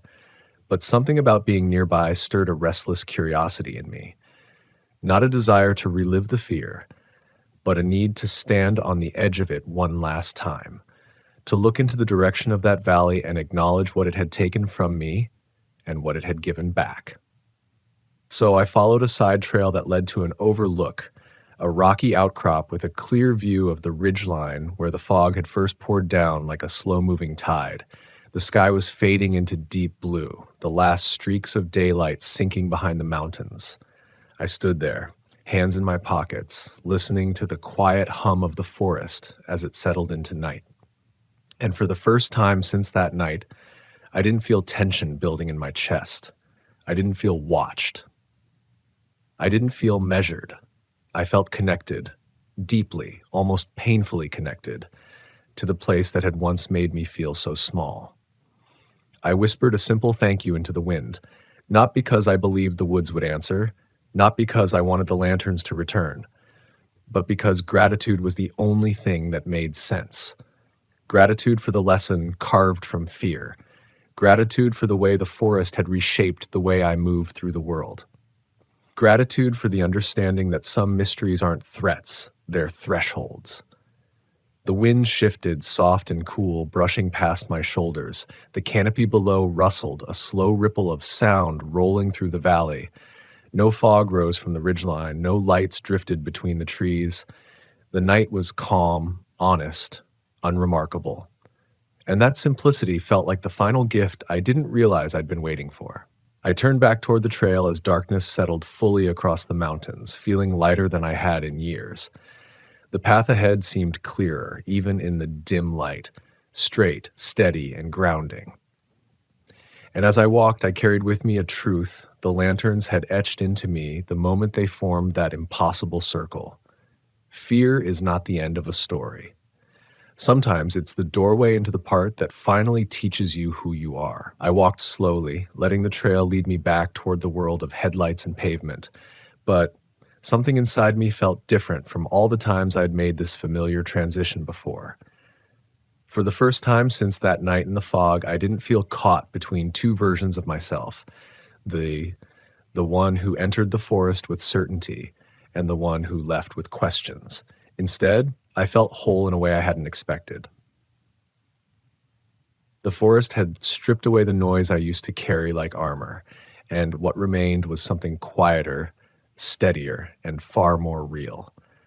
As I neared the trailhead, the trees parted just enough for the night sky to open above me. Stars glimmered softly through the branches, scattered across the dark like distant embers. I paused there, letting the moment settle. It struck me how similar those stars looked to the lanterns. Small, steady points of light suspended in a vast darkness. But the feeling they stirred in me now wasn't fear. It was recognition, understanding. A reminder that not all lights in the dark are threats. Some are invitations to step into a deeper awareness of the world around you. When I finally reached my car, I placed my pack in the back seat and leaned against the door, letting the cool metal ground me. I took one last look at the trail, its entrance swallowed in shadow, and instead of dread, I felt gratitude washing over me in waves. The forest had taken me apart and put me back together, not perfectly, not cleanly, but truthfully. And that truth was something I could carry with me long after the memory of the lanterns faded. Driving home, the roads wound quietly through hills and valleys, each turn revealing a landscape softened by moonlight. I thought about how close I had come to letting that night define me entirely. How easy it would have been to let fear dictate every future step, every future hike, every moment spent under the canopy. But the woods had shown me something deeper than fear. They'd shown me humility, presence, awareness. The kind of lessons you don't learn when everything goes right. You learn them when the fog moves in and faster than it should, when the lights appear where no lights should be, when the world stops making sense just long enough for you to confront who you are beneath your certainty. And the truth is, I'm grateful for that. Grateful for the mystery. Grateful for the fear. Grateful for the way the forest forced me to stop believing I knew more than I did. Because fear isn't meant to close us off. It's meant to sharpen us, to peel away the layers we use to hide from what we don't want to face. To remind us that the unknown isn't just a threat. It's an invitation to grow, to understand, to step into a deeper version of ourselves. The lanterns in the fog, whatever they were, whatever their purpose, were part of that invitation. A moment designed not to break me, but to open something inside me that had been quiet for too long. Something honest, something aware, something that understood that survival isn't just about strength, it's about humility. It's about recognizing the limits of what you know, respecting the spaces that operate beyond your understanding, and finding the courage to continue walking anyway. As the miles fell behind me and the road straightened into the quiet outskirts of town, I felt a calm settle over me. Not numbness, not avoidance. Real calm, the kind that fills the air after a storm has passed and the world holds still, just for a moment to acknowledge what's been weathered. That's what the forest had given me. Not just fear, but clarity. Not just mystery, but meaning. And that meaning is what I carry into every trail I walk now. Every time the woods grow quiet, every time the fog drifts low across the ground, every time I feel that ancient pull reminding me that there are forces in this world older and wiser than anything we can map or measure. Forces that ask only one thing from us: respect. So when I tell this story, I don't tell it to scare anyone away from the forest. I tell it because the woods are honest, because fear is honest, because sometimes the moments we're least prepared for are the ones that shape us the most. And because if you ever find yourself standing in a fog so thick, it muffles the world.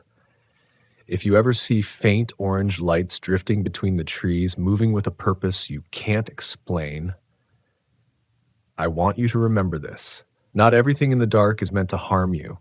Some things are there to remind you to look closer, to listen deeper, to breathe slower, to understand that fear is not a wall, it's a doorway, a threshold into the part of you that's been waiting for the quiet, waiting for the truth, waiting for the moment the forest stops being a backdrop and becomes a mirror. The lanterns didn't chase us.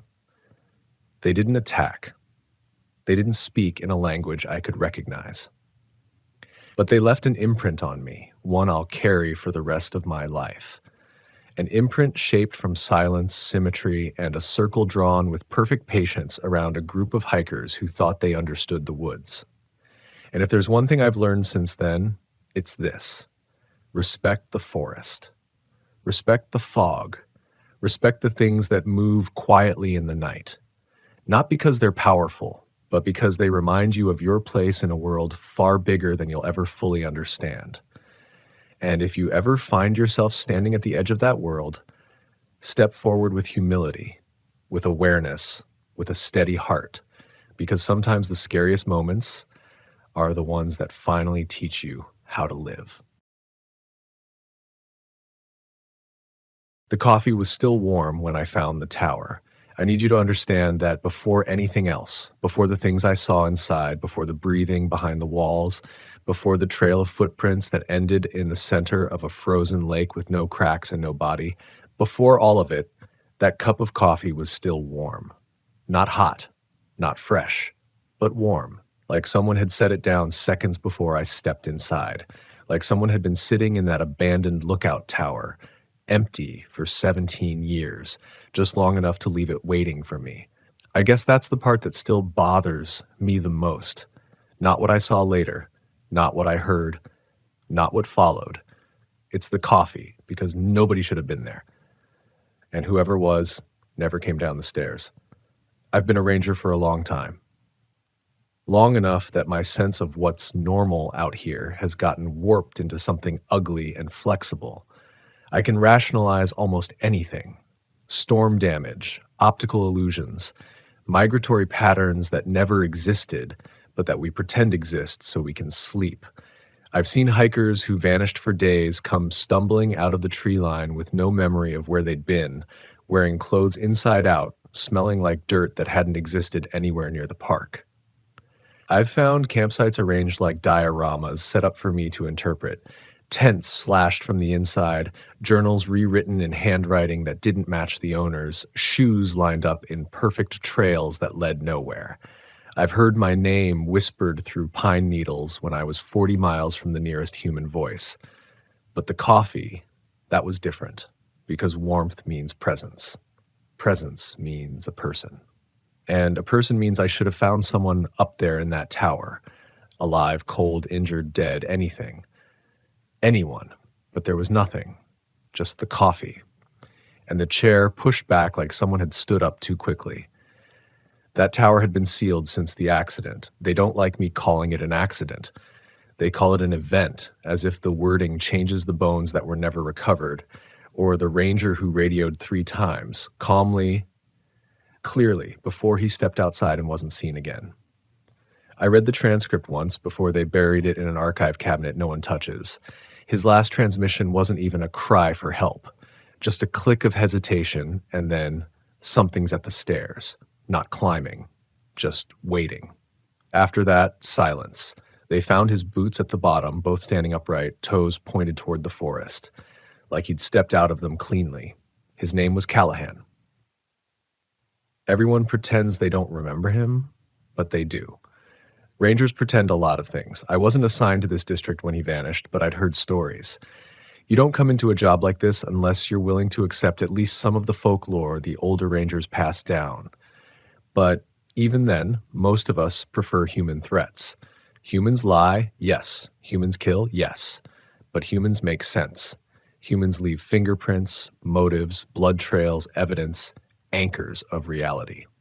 Things that aren't human leave nothing. Or worse, they leave just enough to confuse you. I came to this job because of a disappearance when I was 23. My younger brother Ethan, lost on a trail we both knew better than we knew our own backyard. We'd grown up out here. Our parents used to joke that the mountains raised us more than they did. Ethan was the careful one, the grounded one, the one who checked weather reports and carried a whistle even if the trail was rated for beginners. I turned around for maybe 8 seconds, maybe less. I dropped my glove and it rolled slightly down the slope. When I looked back up, he was gone. No footsteps, no broken branches, no sound, just gone, like the forest inhaled and took him with it. Search and rescue never found him.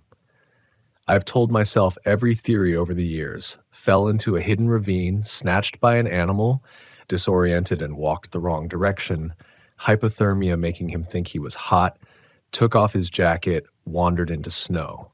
Rational theories, theories that sanitize our hope by making fear reasonable. But the truth is, even when I say those things, I don't believe them. The forest doesn't just take kids who know the trails. It takes who it wants. My supervisors never asked why I requested this district, the same mountain range where Ethan disappeared. Maybe they thought I wanted closure. Maybe they thought I was chasing ghosts. Maybe they thought I was just another ranger trying to outrun something.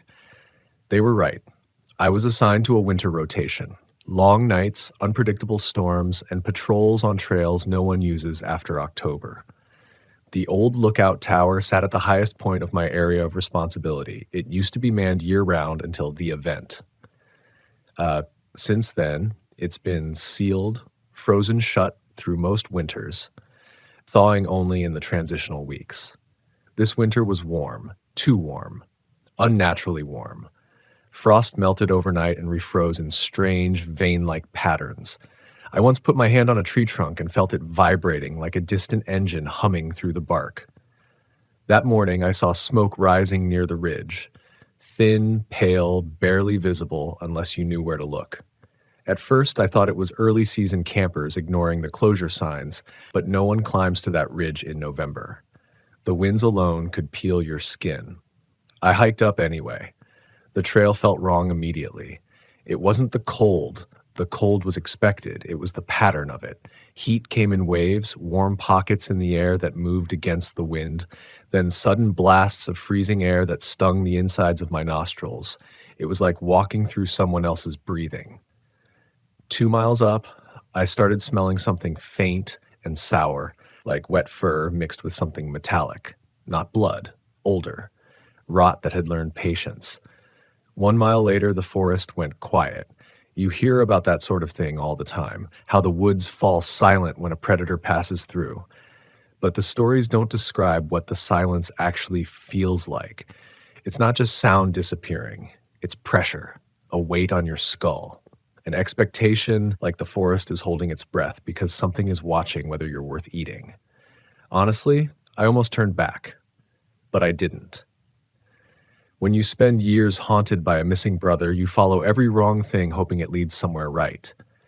The snow grew patchy as I climbed. Instead of white powder, there were bare patches of earth that steamed gently, as if the ground was exhaling warm air. I knelt once to touch the soil. It was warm. Not sun-warmed. Blood-warm. And then I saw the tower. It shouldn't have been possible from that angle. The ridge curves away, and the tower should have been hidden until the final ascent. But there it stood, perfectly visible, silhouetted against the pale morning sky, like it had grown taller overnight. And the door was open. That alone made no sense. The door was kept locked, not just with a padlock, but with a crossbar bolted from the outside. We check it twice each season. There's no reason to leave it open, no reason for wind to shift it open, no reason for anyone to be inside. But it was open, swinging slightly even though the air was still. Inside, someone had left a lantern burning. Its flame barely flickered, like the air inside didn't move at all. I don't know why I climbed the stairs. Maybe because if I'd turned back, my imagination would have created something worse than what was waiting. Maybe because I wanted to be wrong. Maybe because part of me, a small, stupid part, thought maybe Ethan had been up here all along. The steps creaked in places I didn't step. Echoes moved ahead of me and behind me, as though someone else was on the stairs, matching my movements 1 second late. At the top, I pushed open the trapdoor and saw the coffee, still warm, still steaming faintly, on a table covered in dust deep enough to write messages in. The chair pulled back. Footprints, just one set, leading to the far wall and stopping there, like someone had walked into the wall and vanished. I exhaled, my breath fogged. Then something moved behind me, and the trapdoor swung shut on its own. The trapdoor slammed shut with a force that shook dust from the rafters. For a moment, I thought it was just the wind, a reflexive, cowardly thought, but there was no wind. The air inside the tower was dead, heavy. Thick, like it had been held in someone's lungs for too long and then exhaled in my face. I spun around, hand on my sidearm, but the lookout room was exactly as empty as it had been 5 seconds earlier. Empty, but not unoccupied. The warmth of the coffee felt suddenly obscene. Wrong, like a heartbeat on a corpse. I approached it slowly, testing each footstep on creaking floorboards, forcing myself to breathe quietly so I could hear anything, over the thudding in my chest. The coffee was in one of the old Ranger mugs. Dark green enamel chipped along the rim. The kind they issued 20 years ago, the kind Callahan would have used. I placed my hand beside it on the table. The wood was cold, but the coffee, warm, like someone had just lifted their hand from the handle, like they'd been interrupted mid-sip. Interrupted by what? I checked the lantern next. It wasn't one of ours. We hadn't issued oil lanterns in years. Too much fire risk. This one was older than the tower itself. Brass, dented, the glass smeared with soot from hundreds of burns. The flame inside burned too steadily. No flicker. No sway. It was like the air wasn't allowed to move. The footprints leading to the wall bothered me most. A single trail. Heavy impressions at first, then lighter, like the weight behind them evaporated step by step. The final print was just the heel. The toe was missing, like the person had been pulled forward and upward. Into the wall? No, not into. Through. I got close enough to touch the wooden planks. My fingers hovered just an inch away. The boards were old-growth pine, thick, solid, painted over at least 10 times in its lifespan. There was no way anything human-sized could pass through. A vibration ran through the wall beneath my fingertips. I jerked my hand back. Not a movement, not a shift, a breath. The wall exhaled warm air, and with it came a smell. Burnt hair, wet fur, and something beneath it all, something that reminded me of a freezer full of old meat thawed and refrozen a dozen times. My stomach lurched. I staggered back, bumping the table hard enough to jostle the mug. A ring of darker liquid rippled across the surface, the steam swirling in thin tendrils that rose, curled, and then bent, not upward, toward the wall. That was when I heard the first sound. It sounded like someone pressing their ear against the other side of the wooden boards, inhaling me in. A wet, intimate sound, like lips parting through a thin layer of wood. Then a voice, not a whisper, not quite a word, just a murmur shaped like speech without containing any language, a question without consonants, a call without a name. I drew my sidearm. My voice cracked when I tried to speak. "Who's there?" The boards shuddered. Something pressed outward, bending the wood ever so slightly like a palm or the side of a head pushing hard. I aimed for center mass, out of instinct, out of panic, but I didn't fire. I should have fired. Maybe if I had, none of the rest would have happened. Maybe everything could have ended right there. But I froze, because some part of me, a part I wish I didn't have, believed it might be Ethan. And the forest knew I would hesitate. The boards returned to stillness. Only the stale, warm breath lingered. When the trapdoor creaked again, I spun so fast my vision blurred. It wasn't opening. It was shivering, vibrating like something large was walking in circles on the stairs below. Heavy steps, slow, deliberate. The tower had an echo signature I knew well. Every footstep from those stairs carried a certain timbre, a certain hollowed resonance. These weren't footsteps. They were too soft, too even, too measured, more like a weight shifting across multiple points at once. Then everything went still. The silence that followed pressed against my ears hard enough that I nearly cried out. I've felt quiet in the woods many times, the dead hush when predators hunt, the frozen pause after an avalanche, but this was different. This was intentional, engineered, like the air itself was waiting for me to do something wrong. I took one step toward the trapdoor. The floorboards behind me creaked. I didn't turn around. I couldn't. Because I realized slowly, with a grinding dread, that the creak hadn't come from weight being applied. It came from weight being removed. Like something had been standing behind me the entire time. My throat tightened. My fingers went numb. I forced myself to pivot inch by inch, expecting something solid, something visible. Something that made sense. There was nothing. But the smell, the burnt hair, the metallic rot was stronger now. I backed up until my spine hit the far wall, right between the fading footprints and the place where the wood had breathed against my fingers. I raised my weapon with both hands, my knuckles white, my eyes darting across every shadow, every corner, every patch of stillness. Nothing moved, but something watched. A whisper slid through the room. Not from outside, not from above or below, from everywhere at once, a shape without air, a voice without throat or tongue, just one soft, wet syllable imitating speech. Om.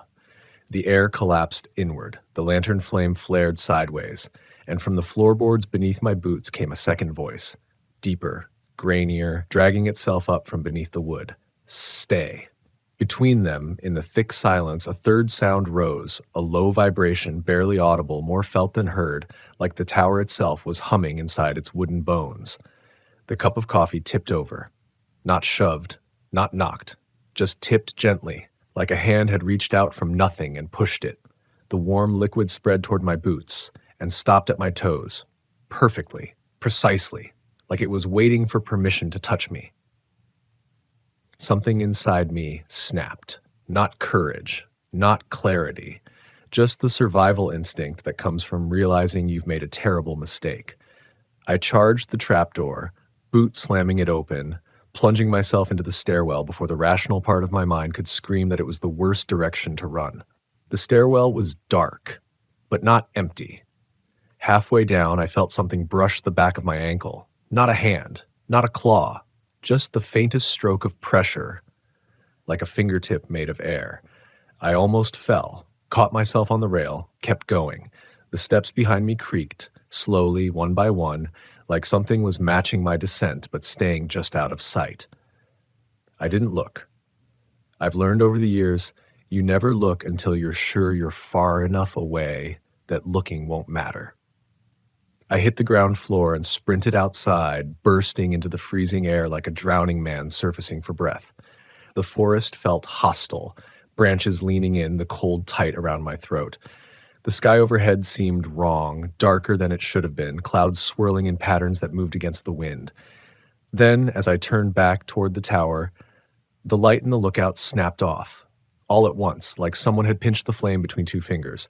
The tower stood dark, silent, empty, except the door wasn't open anymore. It was closed, and the padlock, the crossbar, the bolts were back in place, all of them secured, locked. I stared at it, waiting for some explanation to rise in my mind, a trick of perception, a lapse in memory, a momentary panic that distorted reality. That's what I wanted. I wanted that so badly that my brain offered it to me like a mercy, but then I saw it, pressed on the inside of the frosted window pane, a handprint, not human, much too long, too many joints, and still warm enough to melt the ice. I backed away from the tower one step at a time, my boots crunching through the shallow crust of snow. Even without touching it, I could feel the heat of the handprint through the glass, a wrongness radiating outward like the warmth of a fever under a dying person's skin. The shape had too many angles, too many curves that bent in ways fingers shouldn't. It looked like a glove left out in the sun, warped and swollen, except the warmth said otherwise. It had touched the inside. It had known I would look back. I should have run. I should have radioed it in. Protocol said to stay put and call for backup, but protocol wasn't written for things like this. Protocol never described losing a building while standing in front of it. Protocol didn't prepare me for the way the tower seemed to breathe. Slowly, barely perceptible unless you stared too long at the edges of the window frames and saw them flex inward, like something inside was inhaling. I forced myself to look away. The air stung my eyes, cold enough to cut, but it felt cleaner than what I just climbed out of. The forest was quiet again, too quiet. A silence that wasn't silence, more like static, like the sound you hear in your head right before passing out. My breath clouded in front of me, and for a moment, the fog didn't dissipate. It just hung there, suspended, like the air didn't know what to do with it. I radioed in. My voice cracked twice before the words came out. "Dispatch, this is Ranger Hale at Lookout Ridge. I found the tower open. Someone's been inside." There was a pause, a long one, a long enough one that I thought the signal had cut out. Then, "Ranger Hale." Repeat that. The tower was open. There were signs of activity, a lantern burning, fresh coffee. Another pause. "Hale, that tower is sealed." I know. No, Hale, you don't. It was sealed yesterday. Maintenance reported it secure as of 1700 hours. I looked back up. It's locked now. Another silence. Shorter this time. Sharper. "Hale, what do you mean now?" Dispatch's voice had a tone I rarely heard. Fear pretending to be authority. I meant I found it open. When I came out, it was shut. Bolted. Everything back in place, like no one had opened it at all. The radio crackled once, twice, then returned to base. That's it. Return. To base. The forest seemed to lean closer around me as I clipped the radio back on. The cold intensified, no longer stinging but gripping, like someone had wrapped both hands around my lungs. My footsteps felt too loud. The trees felt too tall. Night was still hours away, but the light dimmed anyway, as if the sky knew something I didn't. I started descending the ridge. I'd barely gotten 50 feet when I saw the first set of tracks. Not mine, not boots, not animal. Just impressions, 6 or 7 in a staggered line, each one a perfect oval with a point at the end, like something long and narrow had pressed into the snow and lifted off without shifting weight. No drag marks, no stride variants. Each print identical, precise, too precise, like they'd been stamped. The trail crossed my path at a diagonal angle, and then 10 feet to the right crossed it again, looping, following me before I descended. I tightened my grip on my weapon and forced myself to keep walking. Every so often, I glanced back. Not because I wanted to, but because my body seemed to be acting out of instinct, checking for predators, even though I told myself nothing was there. The prints reappeared every few hundred yards, always ahead of me, always in places I hadn't passed yet, always in perfect lines. It wasn't following me. It was guiding me. And somewhere beneath the panic, beneath the rising nausea, beneath the tightening skin at the back of my neck, another thought broke through. How long had it been watching? My mind reached back to the warm pockets of air on the way up, the vibrating tree trunk, the steaming soil, all the signs I'd rationalized into harmless oddities. It had been waiting. Something in the woods shifted, a faint rustle that wasn't wind. I froze, scanning the trees. Nothing moved. No snow fell from branches. But the rustle came again, deeper this time, low and steady, like something dragging itself across frozen needles. I flicked my flashlight toward the sound. The beam hit a figure. Not a full body, not a silhouette, just the barest suggestion of something standing between two pines, tall and narrow, shaped wrong at the shoulders. Its head jerked away from the light, not flinching, not startled, more like a person realizing they'd been caught doing something intimate. The figure retreated into shadow without moving its legs. It simply withdrew, fading backward like a person seen through heat shimmer. I snapped my light off instinctively. I don't know why. Maybe because shining light on something implies you're prepared to see it clearly, and I wasn't. Maybe because I sensed what it would do if it realized I could see it. I kept walking. Faster now. The trees felt so close they might suffocate me. Every snap of a branch echoed like bone breaking. Then, halfway down the slope, everything changed. I reached a flat stretch of trail carved along the ridge about 20 years ago. In summer, it's just a gentle, scenic pass. In winter, it becomes an ice sheet that freezes in uneven veins across the soil. But this year had been warm, too warm. The ground here should have been messy, mud, slush, exposed roots. Instead, the entire stretch was frozen over, perfectly smooth. No cracks, no ridges, no texture, just a sheet of ice like glass. And beneath the ice, I could see footprints frozen inside it. Bare footprints. Human. But wrong. Too long in the soles, too wide at the toes, too many arches, like the bottom of the foot had been molded out of several pieces. I crouched down, breath shallow. The footprints ran along the trail, trapped under at least 4 inches of ice, perfectly preserved, perfectly centered. At the far end of the frozen stretch, something gleamed. A badge. My badge. No. My spare badge. The one I lost last month in a storm. The one I thought had sunk into a drainage gully miles from here. It sat half embedded in the ice, the metal bent slightly inward as if crushed by a closing fist. My stomach dropped. The wind picked up, slow, deliberate, almost human, as if something in the woods had seen me recognize the badge, saw my reaction, and liked it. A low sound rose behind me. Not quite a voice, not quite an animal, a rumbling exhale. Close, too close. I stood slowly, not daring to turn around. My lungs burned with the effort of staying silent. Another breath. Moist, heavy, right at the back of my neck. Then, a fingertip pressed lightly against the center of my spine. Cold, precise, expectant. And then it traced downward just 1 inch, a single, intimate line. I spun, weapon drawn, breath ragged. Nothing, just my own prints in the snow. And behind them, a new set, leading directly toward me, stopping exactly where I now stood, right where the touch had been. And then, as I watched, another print appeared, one that hadn't been there a second earlier, forming in the snow with no weight, no impact, no compression, just the outline of a foot crystallizing from nothing. Print by print, something invisible stepped toward me. I ran. I didn't think. I didn't breathe. I just ran. Branches lashed at my face. The air tore at my throat. The forest blurred as tears froze at the corners of my eyes. Behind me, the footsteps didn't crunch. They whispered, like snow moving out of respect for the thing pressing into it. I didn't stop. I didn't look. I didn't allow myself to process the fact that the woods were bending, literally bending, the trees leaning subtly, imperceptibly, guiding me like ribs of a lung directing air. It wanted me to run. And somewhere in the panic, a realization flickered. This wasn't pursuit.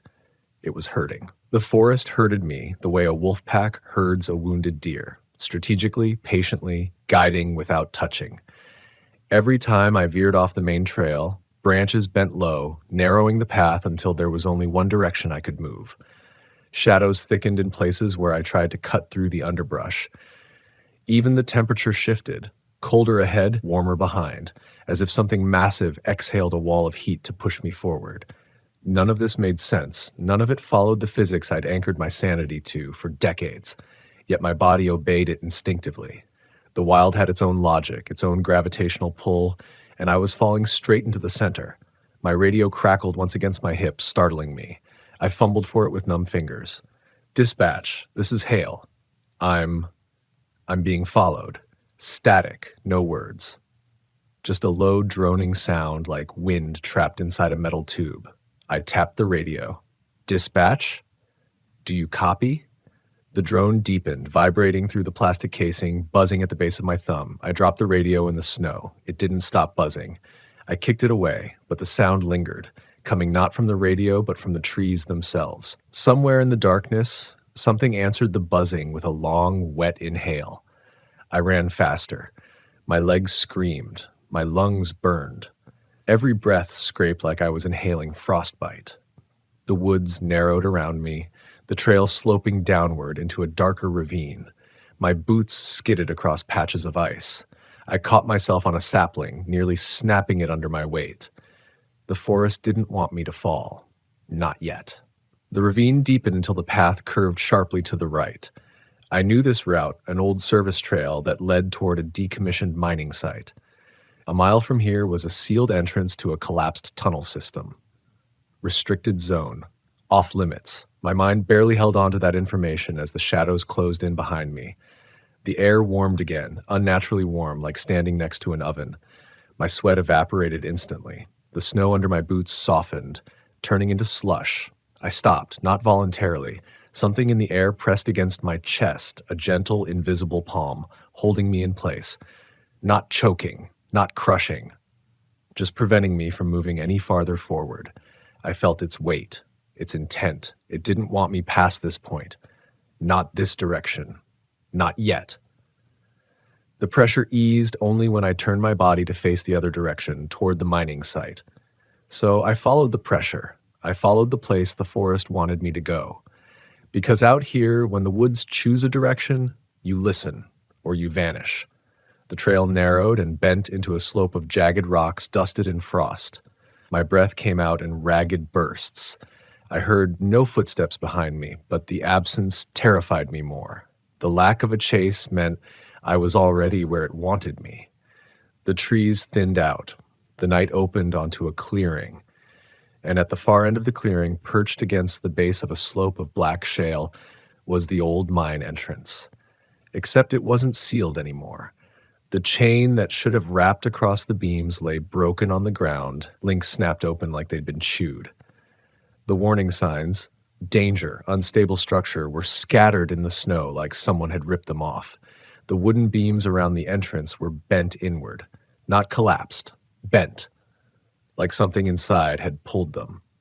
I stopped at the tree line. Every instinct I had screamed not to move closer, every memory of the tower, the footprints, the warmth, the breath ghosting down my spine, they all converged into a single, overwhelming truth. Something had come out of that mine, or something had gone back in. I scanned the ground around the entrance. Snow had melted into a dark, circular depression around the opening, steaming faintly.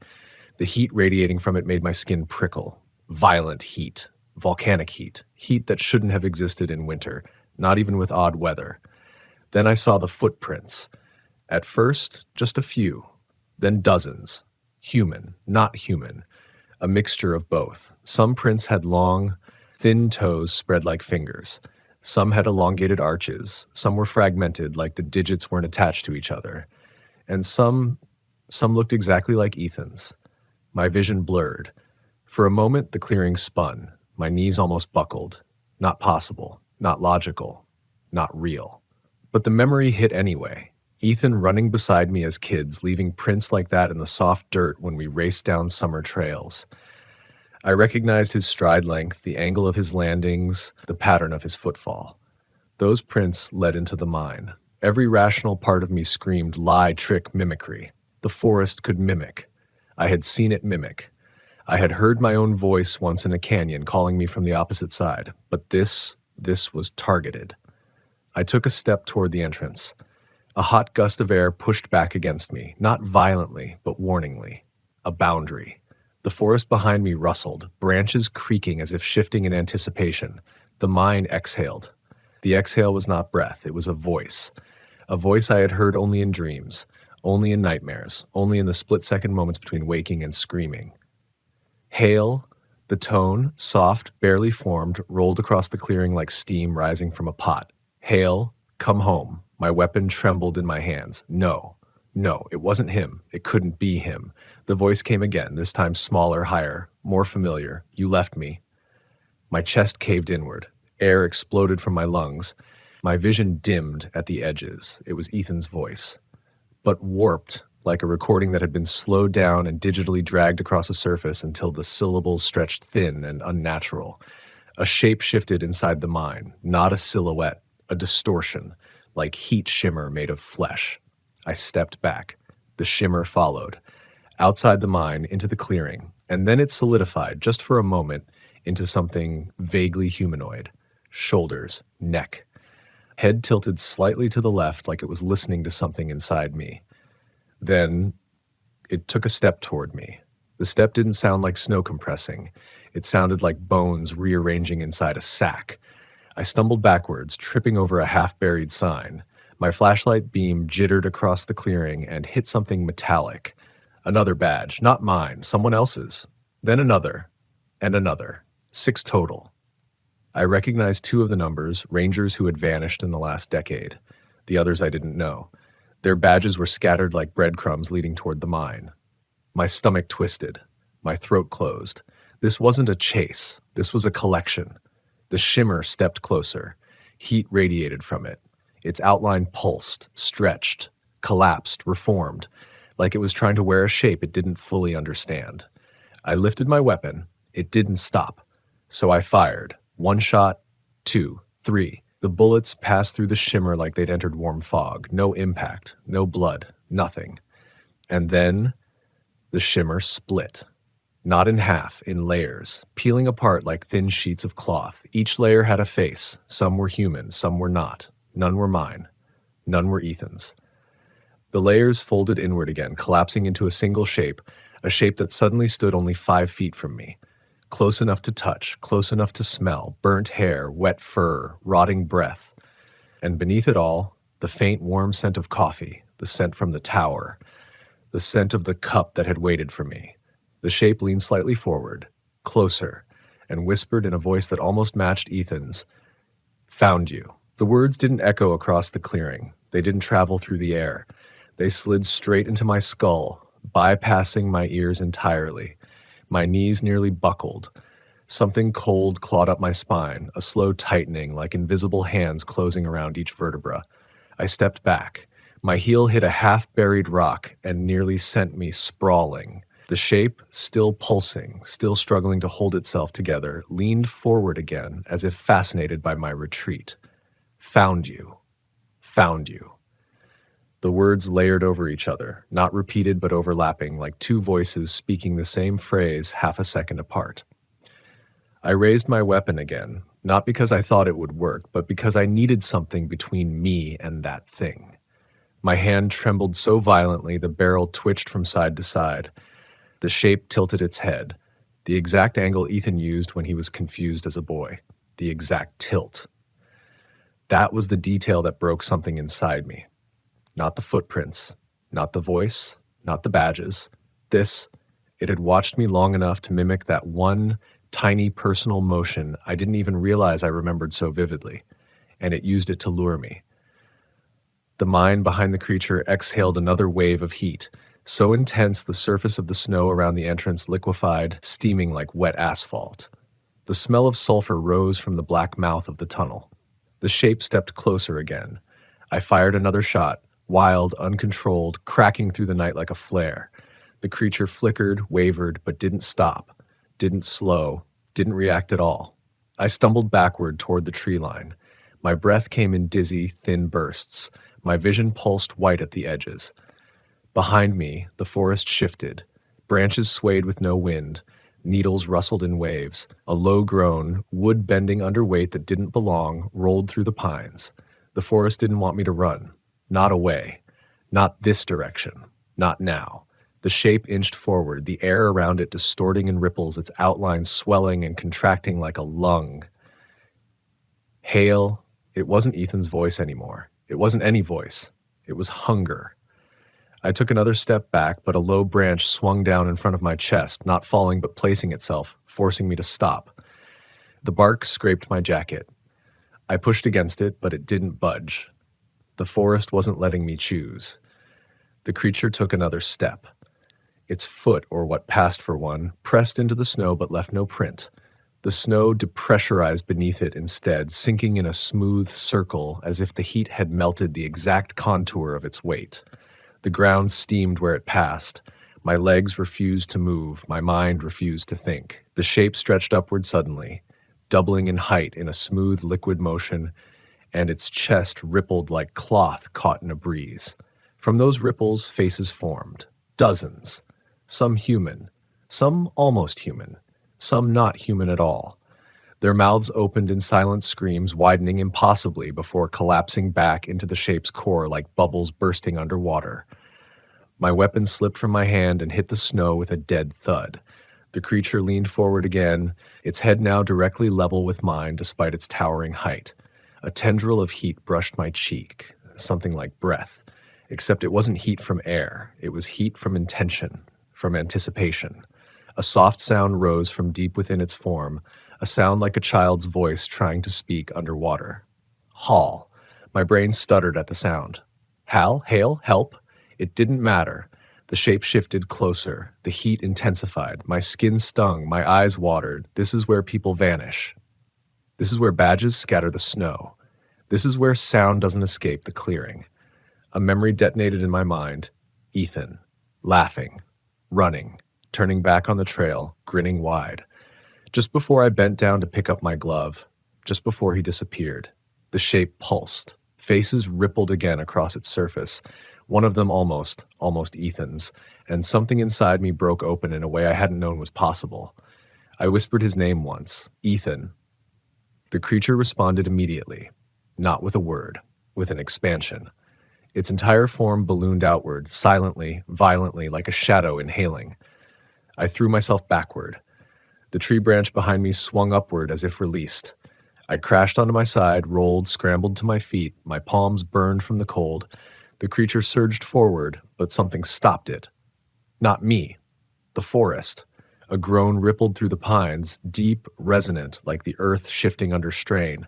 A wave of cold wind cut across the clearing, the first natural wind I'd felt in hours. The creature recoiled, not from the wind, but from the trees swaying with it. The forest didn't want it leaving the mine. The forest wanted me in the mine. A horrifying realization snapped into place. I wasn't being hunted. I was being delivered. Before the creature could stabilize its shape again, I ran. Straight sideways, not toward the mine, not toward the tower, but toward the steep slope of shale lining the left side of the clearing. Behind me, the creature rippled like heat on a highway. A sound, low, frustrated and human, rolled out of it. The forest groaned. Trees leaned, branches reached. I slid down the slope. Shale scraped my palms raw.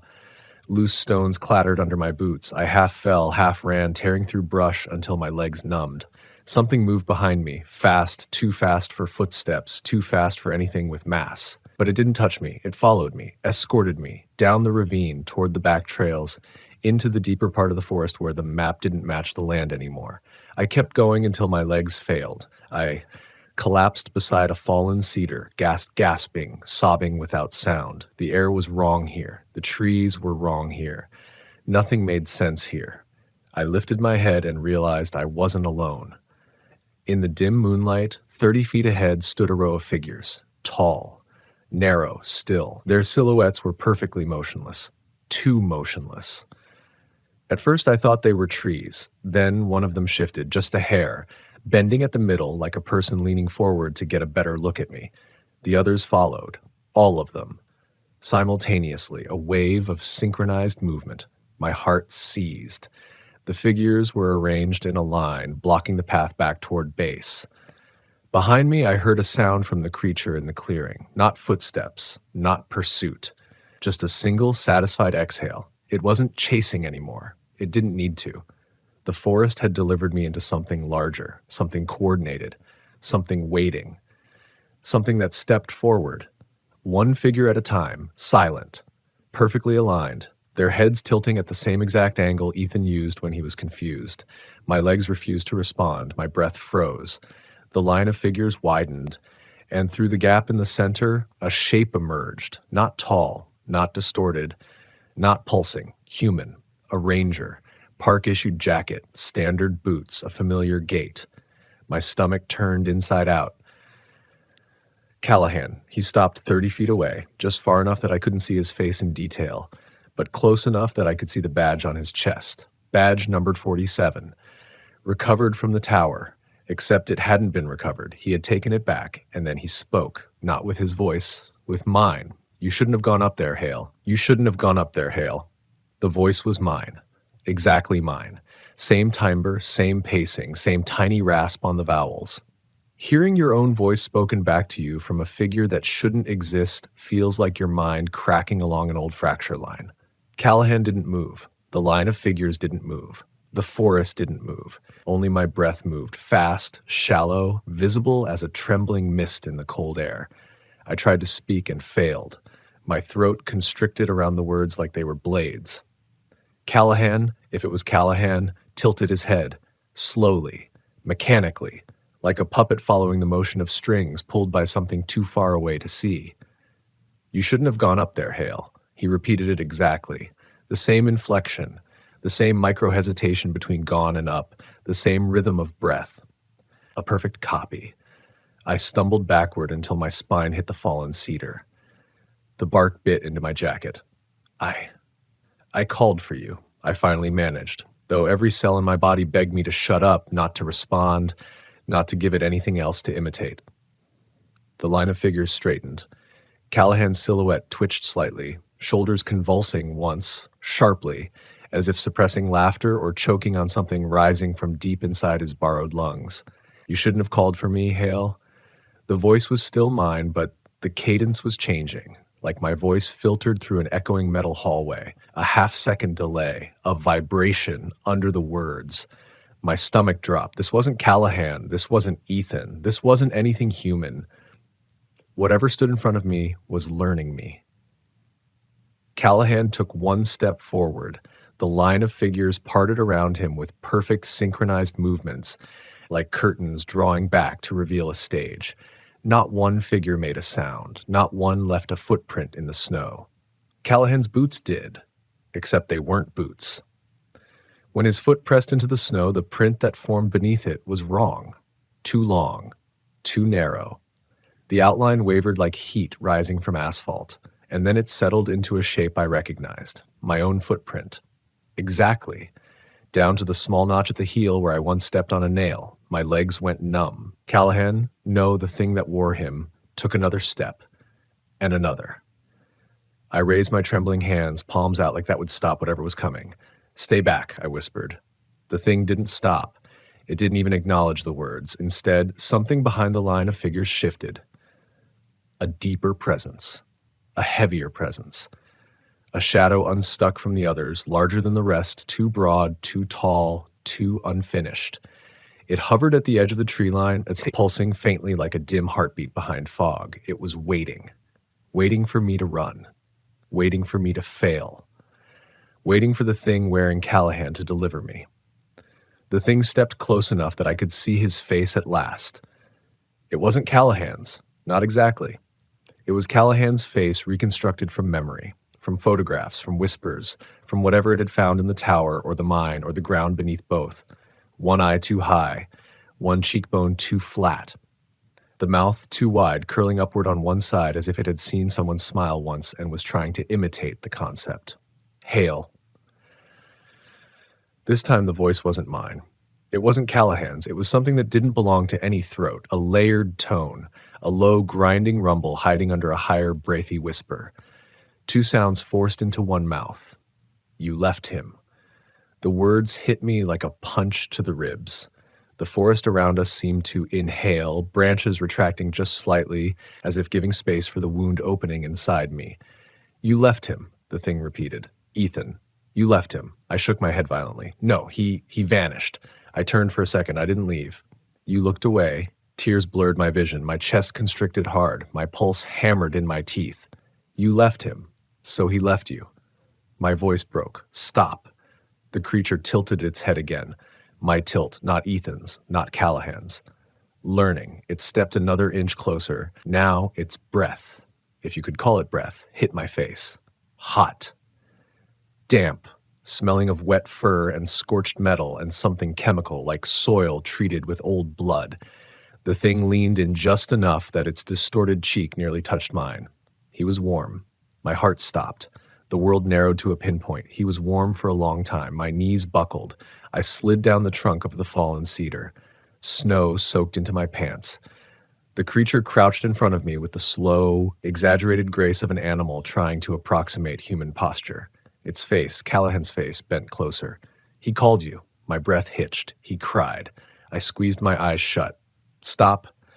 He was not alone in the dark. A shaking, shallow breath escaped me, more a sob than anything else.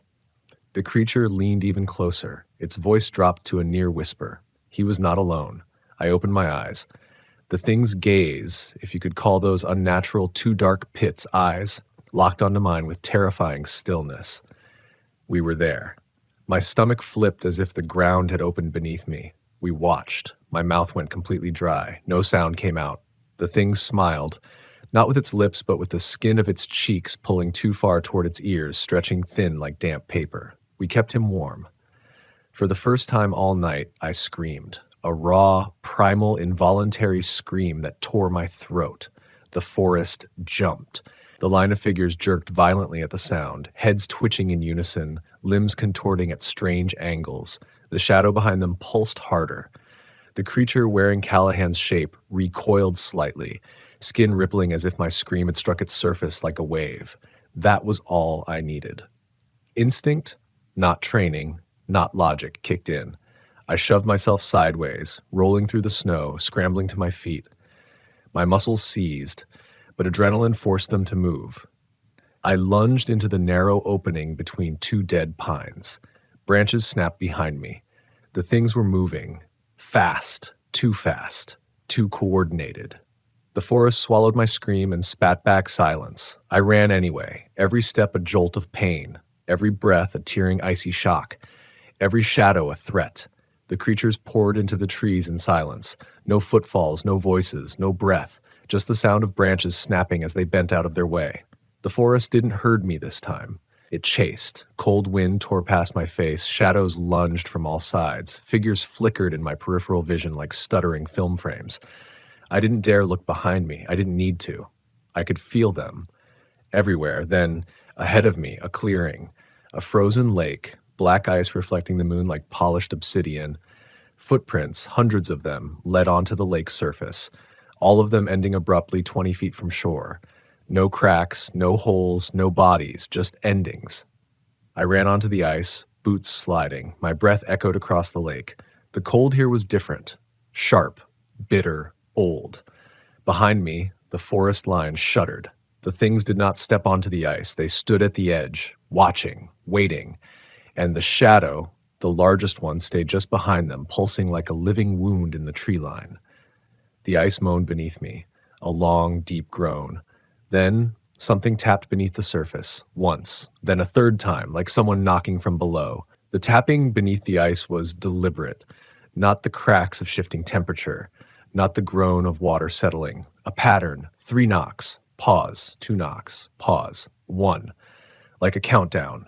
The surface under my feet vibrated, small tremors echoing up through the soles of my boots, into my ankles, up the bones of my legs. I staggered backwards, staring down at the frozen black sheen. The moon above me split across the ice in jagged lines as thin fractures webbed outward from where I stood. Behind me, the tree line remained full. Shadows, figures, Callahan's borrowed face, all motionless. None of them stepped onto the lake, not even the tallest one, the pulsing one, the shadow that seemed to fold inward and outward with breath that wasn't breath. They watched. They waited. The tapping came again. Once, twice, 3 times, closer. I dropped to one knee, pressing my palm against the ice.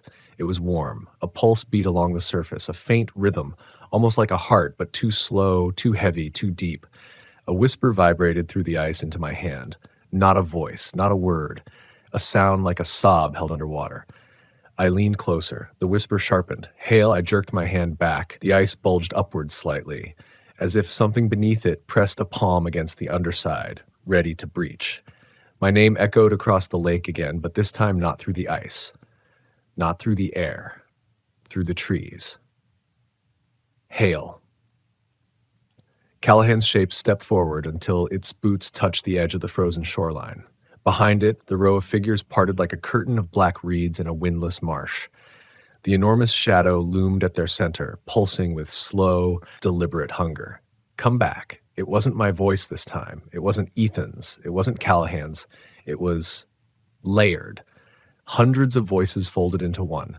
Rangers who vanished, hikers lost, children never found. Each syllable braided around the next, overlapping until the combined sound vibrated the very air. Come back. The lake moaned again. I scrambled backwards, slipping, my palms burning against the ice. My breath came fast and ragged. I didn't know where to go. Toward the mine? Toward the tower? Back into the forest? Every direction was a mouth. Another knock sounded from below, so close it thumped directly under my knees. Then something long and pale brushed against the underside of the ice, just for a moment. Like a hand. I crawled backward faster, but the ice behind me splintered with delicate, crystalline cracks curling outward like veins. The figures at the tree line leaned forward in unison. The shadow behind them swelled, its form stretching taller, broader, the outline of its body spilling into the trees like a stain bleeding through fabric. And then it spoke. Not with a mouth, not with lungs. The entire forest spoke. You should have looked sooner. My chest tightened, my throat locked. I couldn't breathe. A memory hit, a memory I had buried under years of excuses and rationalizations.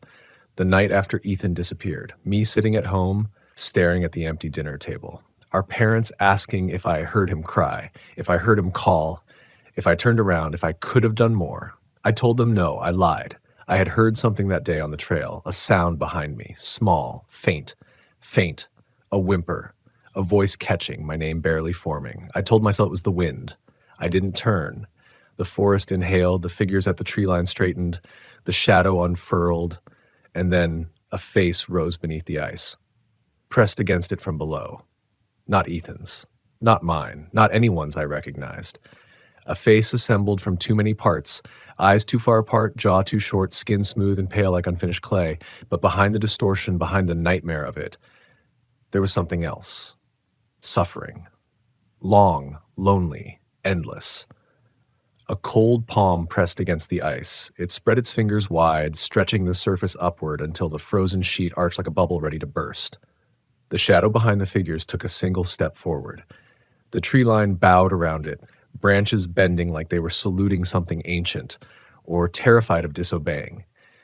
My instincts finally snapped out of paralysis. I ran, not toward the forest, not toward the tower, not toward the mine, toward the far shore, the only direction without watchers.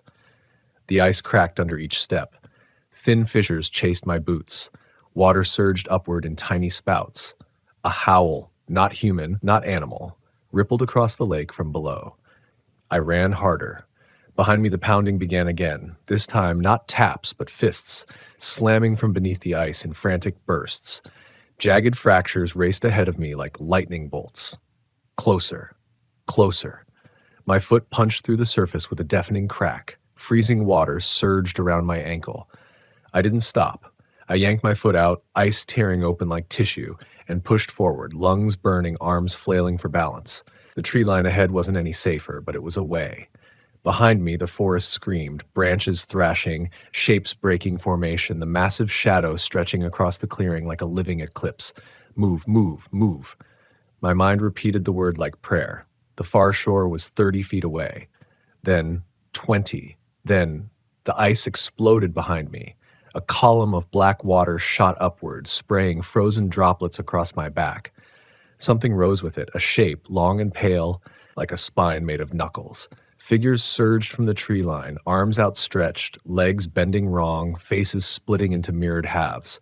The shadow behind them leaned forward, towering, blotting out the moon. I pushed myself off the cracking ice and dove. Snow broke under my weight as I slammed into the far bank. My shoulder ignited in pain. I rolled, staggered to my feet, and bolted into the trees. I didn't look back. I didn't have to. The forest behind me writhed. Figures dropped to all fours. The shadow stretched its impossibly long limbs across the lake, sending deep tremors through the ground. Branches clawed at my clothes. Roots coiled around my boots. The air thinned. The forest wasn't chasing me. It was suffocating me. I broke through a thicket, breath trembling, and collapsed against a boulder slick with frost. My vision swam. My pulse hammered. The shadows at the edge of the trees watched from a distance now, waiting. Patient. They could have taken me, but they didn't. Not because they couldn't, because they wanted me alive. To remember, to break, to carry the warning. The forest went silent, truly silent, not predatory, not expectant, just empty. The figures retreated one by one, slipping back into the dark like they'd never been there. The shadow folded itself smaller, then smaller, until there was nothing left but the wind moving through dead needles. I lay there for minutes, maybe hours, before I could stand. My radio was gone. My weapon was somewhere on the trail. My name felt foreign in my own mind. I walked back to base at dawn. No one questioned why I didn't speak on the way down. No one questioned why I turned in my badge. No one questioned why my report was blank. Some secrets don't belong to us. The forest keeps what it wants. People don't disappear out here. Not really. Not fully. They're collected, repurposed, worn, remembered. Sometimes stirred beneath the ice, and sometimes they leave warm coffee behind. I used to believe the forest only frightened people who didn't know it. Tourists who mistook silence for danger or got spooked by the sound of a twig snapping under a wandering deer. But the longer I worked these woods, the more I realized it wasn't ignorance that scared people. It was recognition. Recognition that something was out there watching from behind the trees. Something that understood us a little too well. My name is Cole Hart. I'm 38 years old, and for the last 12 years, I've worked as a ranger in the Bitterroot Range of western Montana. My district is called Willow Trace, a stretch of mixed pine and cedar that rises into cold cliffs and caves carved by ice thousands of years ago. Locals treat Willow Trace strangely. They respect it, but they don't linger. They tell their kids not to whistle at night. They don't camp deeper than 3 miles in. And when I first started this job, they warned me not to go near the caves alone. I brushed it off. I'd been military before I was a ranger, and I thought the locals just had old mountain superstitions. I wasn't the kind of man who scared easily, and I wasn't interested in ghost stories. I came here because the forest calmed me after deployments that left everything inside me tied too tight. Out here, I could breathe again. At least, that's what I thought. My first encounter happened in my second year, when I was still young enough to believe experience came from confidence instead of scars. We received a call about an abandoned campsite a few miles past Willow Creek. Nothing unusual. People panic, pack up, and leave gear all the time. But this one was different. The caller said they'd found a tent half-zipped, a skillet still on the camp stove, and plates on a picnic table with food that still held heat, like whoever had been there walked away in the middle of a meal. I hiked out expecting to find a couple who'd gotten into an argument or maybe a bear that frightened them off. But when I arrived, the site didn't look panicked. It didn't look rushed. It looked interrupted. 2 bowls of chili sat on the table, steam curling upward in thin white threads. A loaf of bread had been torn open. The camp chairs weren't overturned, just slightly angled away from the fire pit, as if the people sitting in them had both turned their heads at the same exact moment. Even the tent door was pulled open neatly, not ripped. And the strangest part, the ground around the site was untouched. No tracks leading away, no drag marks, not even a scuff. I radioed in, gave my position, and began a perimeter sweep. At first, the woods were silent in that normal, heavy way forests can be, full but quiet. But then the air shifted. The wind that had been rolling down the mountain suddenly dropped out, leaving everything unnervingly still. My fingertips tingled like the pressure had changed. That's when I heard it. A long, low groan from somewhere deep in the trees. Not a bear. Not a moose. Something wetter. Something strained. It vibrated through the soil like a warning. I tried to locate the direction, but the sound felt like it came from everywhere at once. The brush behind me rustled. I spun, hand on my sidearm, expecting a cougar or maybe one of the missing campers stumbling out. But nothing moved. No birds flushed. The bushes settled into stillness like something had been there a moment earlier and slipped away before I looked. I felt watched, and it wasn't the feeling of an animal studying me. Predators observe from a distance, evaluating. This felt like something curious enough to step closer, something that didn't mind being seen if it chose to be. I found myself staring at the tree line, breathing quietly through my nose to hear better. And in that cold silence, I almost whispered out loud, "If you need to come out, come out. I'm not here to hurt you." But I didn't, because even then, something in the back of my mind told me not to speak. And that scared me more than any animal ever had. As I circled back to the campsite, that feeling followed me, brushing along my spine like a fingertip. The chili was still hot on the table. Hot enough that I knew whatever had happened maybe 10 minutes before the call came in. And Willow Trace wasn't exactly a short hike from the nearest trailhead. Whatever pulled those people away hadn't just been close. It had been fast. I checked the gear for IDs, but the bags were empty. Phones gone, wallets gone. Even the car at the end of the access road was cleaned out. One thing wasn't missing, though. At the base of a cedar tree near the fire pit, I found a scrap of fabric, a piece of blue flannel, torn clean at the shoulder seam.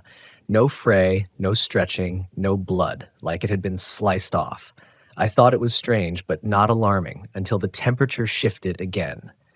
A cold breeze, colder than it should have been for mid-July, slid through the tree line, and under it, riding the wind like a whisper through a vent, I caught a smell I'll never forget. Damp, stone, like the inside of a cave mixed with an animal musk so old it should have been impossible. That scent pulled something out of a memory I had buried years ago, something I had seen on a night patrol overseas. A shape moving in the dark that wasn't human, wasn't animal, but moved like it had learned from both. My chest tightened. I finished my report, waited for the other ranger unit to meet me, and we cleared the area inch by inch before declaring the site abandoned. It's still officially labeled a missing persons case, but neither I nor anyone in Willow Trace believes those two people simply walked out, not without leaving footprints.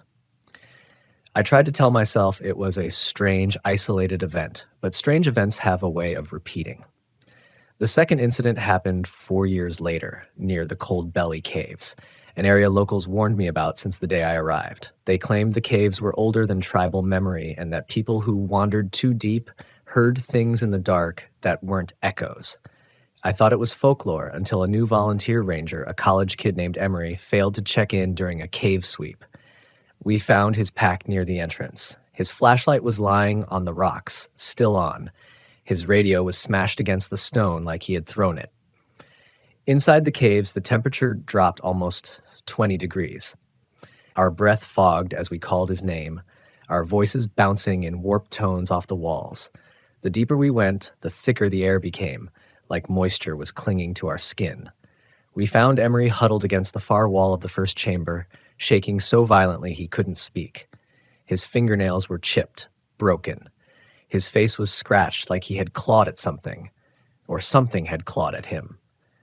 When he finally calmed down enough to talk, he said he heard someone speaking from the dark. Not calling for help, not yelling his name, just speaking. A low, rhythmic murmur, like a voice repeating something too soft to understand. He said he followed the sound deeper until he saw a shape, tall, hunched, pale as moon-washed stone, step out from behind a rock pillar. And it wasn't the sight of it that broke him. It was the smell. Damp stone and ancient animal musk. The exact same smell from that abandoned campsite. He swore the thing looked almost human, like a man stretched too thin. But its face wasn't right. It seemed blurred, shifting slightly whenever he tried to look directly at it, as if his eyes couldn't focus. When it stepped toward him, he felt warmth spill down his leg because his body reacted before his mind could. He ran, tripped, dropped his radio, and smashed it while scrambling to get away. That's when we heard his calls for help. He left the job 2 days later, and that should have been my warning. That should have been the moment I stepped back and admitted something was wrong in Willow Trace, something old, something hungry. But I stayed. Not because I was brave, but because I didn't want to be the kind of man who ran from shadows. I had done enough running in my life. Besides, whatever this thing was, it wasn't finished. A week after Emery quit, something began knocking on my cabin door at exactly 3:14 a.m. every night. 3 slow knocks. Not frantic, not aggressive, just patient. Like it was letting me know it knew where I slept. And the night I found footprints outside my window, bare, enormous, and sunk 6 inches into the soil, I realized I had made a mistake thinking fear could be outrun. Fear had found me, and it wanted me to follow it into the dark. The nights that followed blended together in a way that still makes my stomach tighten when I think back on them. Every evening, long before the moon climbed high enough to cast shadows across my porch, I would feel it settling around my cabin, the pressure, the waiting, the watchful quiet. Fear doesn't always announce itself with a scream. Sometimes it arrives like a change in the weather, a subtle shift in temperature and silence that tells you the rules have changed. The knocking continued at exactly 3:14 a.m. And I know how that sounds. Impossible, supernatural, delusional even, but the consistency was unnerving. The first night, I thought I had misread my old wall clock. The second night, I stayed awake and watched the minute hand tick forward, my heart pounding behind my ribs like a fist trying to break free. When the clock landed on 3:14 and the first knock echoed through the cabin wall, it felt like the forest itself exhaled. 3 knocks, slow, soft, deliberate. I remember pressing my hands flat against my knees, trying to keep them from shaking. I told myself it was a prank. Maybe someone had heard about the abandoned campsite and decided to stir up the ranger. But pranks don't leave 17-inch footprints in the dirt. Pranks don't linger for hours, pacing back and forth behind your window so quietly you can hear the crunch of every step. And pranks don't mimic the sound of your own breathing. That was the worst part. On the 4th night, after the knocking stopped, I heard soft, strained breaths from outside my bedroom wall. Not just breathing, my breathing. The same rhythm, the same subtle strain I had carried in my lungs since my army days. Like something was listening and learning. I didn't sleep, not for days. By the end of that week, every feeling I relied on, the instincts that had kept me alive in places far more dangerous than Montana, began to betray me. I would step outside my cabin in the morning and feel watched before my feet left the porch. Entire sections of forest felt wrong in ways I couldn't explain. Sounds carried differently. Shadows lingered too long in the corners of my vision. On the 8th morning, I was hiking toward Willow Creek to check the river gauges when the scent hit me again. Damp stone, ancient musk, the cold breath of a cave that had never seen full sunlight. I froze. My boots dug into the frost-crusted earth as I scanned the tree line with slow, deliberate movements, trying not to trigger whatever instinct in me hovered on the edge of panic. My body recognized the scent before my mind did. It knew it the way a child recognizes the shadow of a hand reaching for them. The wind died. A stick cracked somewhere behind me, not loud, just enough to tighten every nerve in my back. I turned, scanning between the pines, watching the sunlight distort as it filtered through the branches. And then I saw it. Not clearly, not directly, but enough. A shape, tall and hunched, moving between 2 thick trunks, Its skin was pale, almost luminescent in the brief sliver of sunlight that touched it. It didn't walk like a bear or a man. It glided, its limbs too long and too fluid. There was a moment, just one, when it turned its head toward me. Its outline shifted, not disappearing, but distorting, like the forest struggled to decide what shape to give it. The air squeezed out of my lungs, and then it stepped behind the next tree and was gone. I should have radioed it in immediately, but my hands wouldn't move. My voice wouldn't work. Everything in me told me that acknowledging it, naming it, would make it more real. That's how denial works. It isn't a flaw, it's a survival instinct. It tells you to lie to yourself until you're ready to face the truth. I wasn't ready. But the forest wasn't going to wait for me. That evening, I received a call from dispatch. Hikers had reported strange sounds near Cold Belly Caves, low moans, echoes that didn't match the walls. One even said they heard something speaking, though they couldn't make out the words. My stomach dropped. I didn't want to go back to those caves, not after what happened to Emery, not after the scent I had breathed that morning.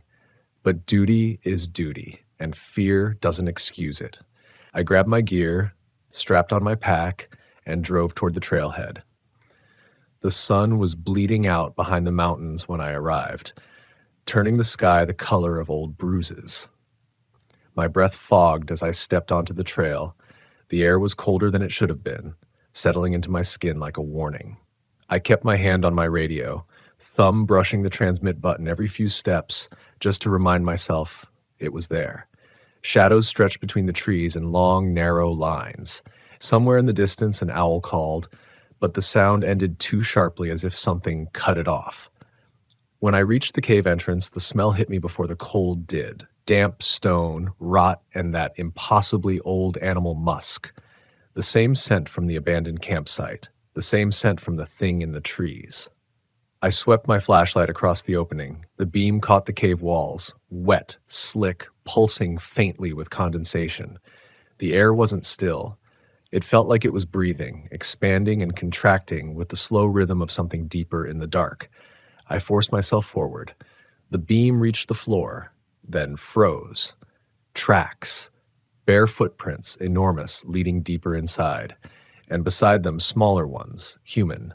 Two sets, light, hesitant steps as if someone had been walking backward, trying not to turn away from what followed them. I whispered a curse under my breath. That's when I heard the voice, low and rhythmic, echoing off the stone in a way that felt less like sound and more like vibration traveling through my bones. The words were indecipherable, a steady cadence that sounded ancient, murmured, almost pleading. I stepped deeper, forcing my breathing to stay steady. My flashlight trembled in my grip. The voice grew louder as I entered the second chamber, wrapping the walls in a thick, suffocating hum. Beneath it, I heard something else. Breathing. Not mine. Slow, heavy, wet. I raised my flashlight. The beam landed on the far wall. For a moment, I thought it was a rock pillar. Then it moved. A tall shape uncurled from the shadows, its elongated limbs sliding free of the darkness as if it had been part of the wall. It stood watching me. Pale skin stretched too thin across muscle, fingers long enough to scrape stone, a body shaped like a man but twisted, misshapen, wrong. Its face, God. Its face wasn't a face at all. Not static, not still. It rippled, features sliding beneath the surface like something alive moved under its skin. Eyes that weren't eyes.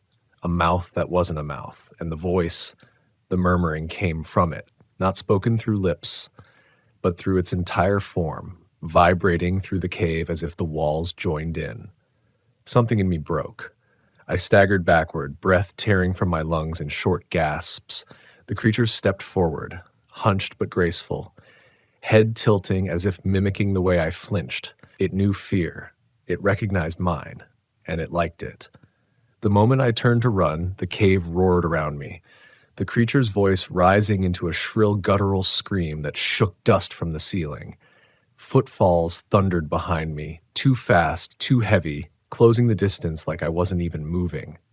I burst into the night air, stumbling onto the rocks, my legs barely remembering how to work.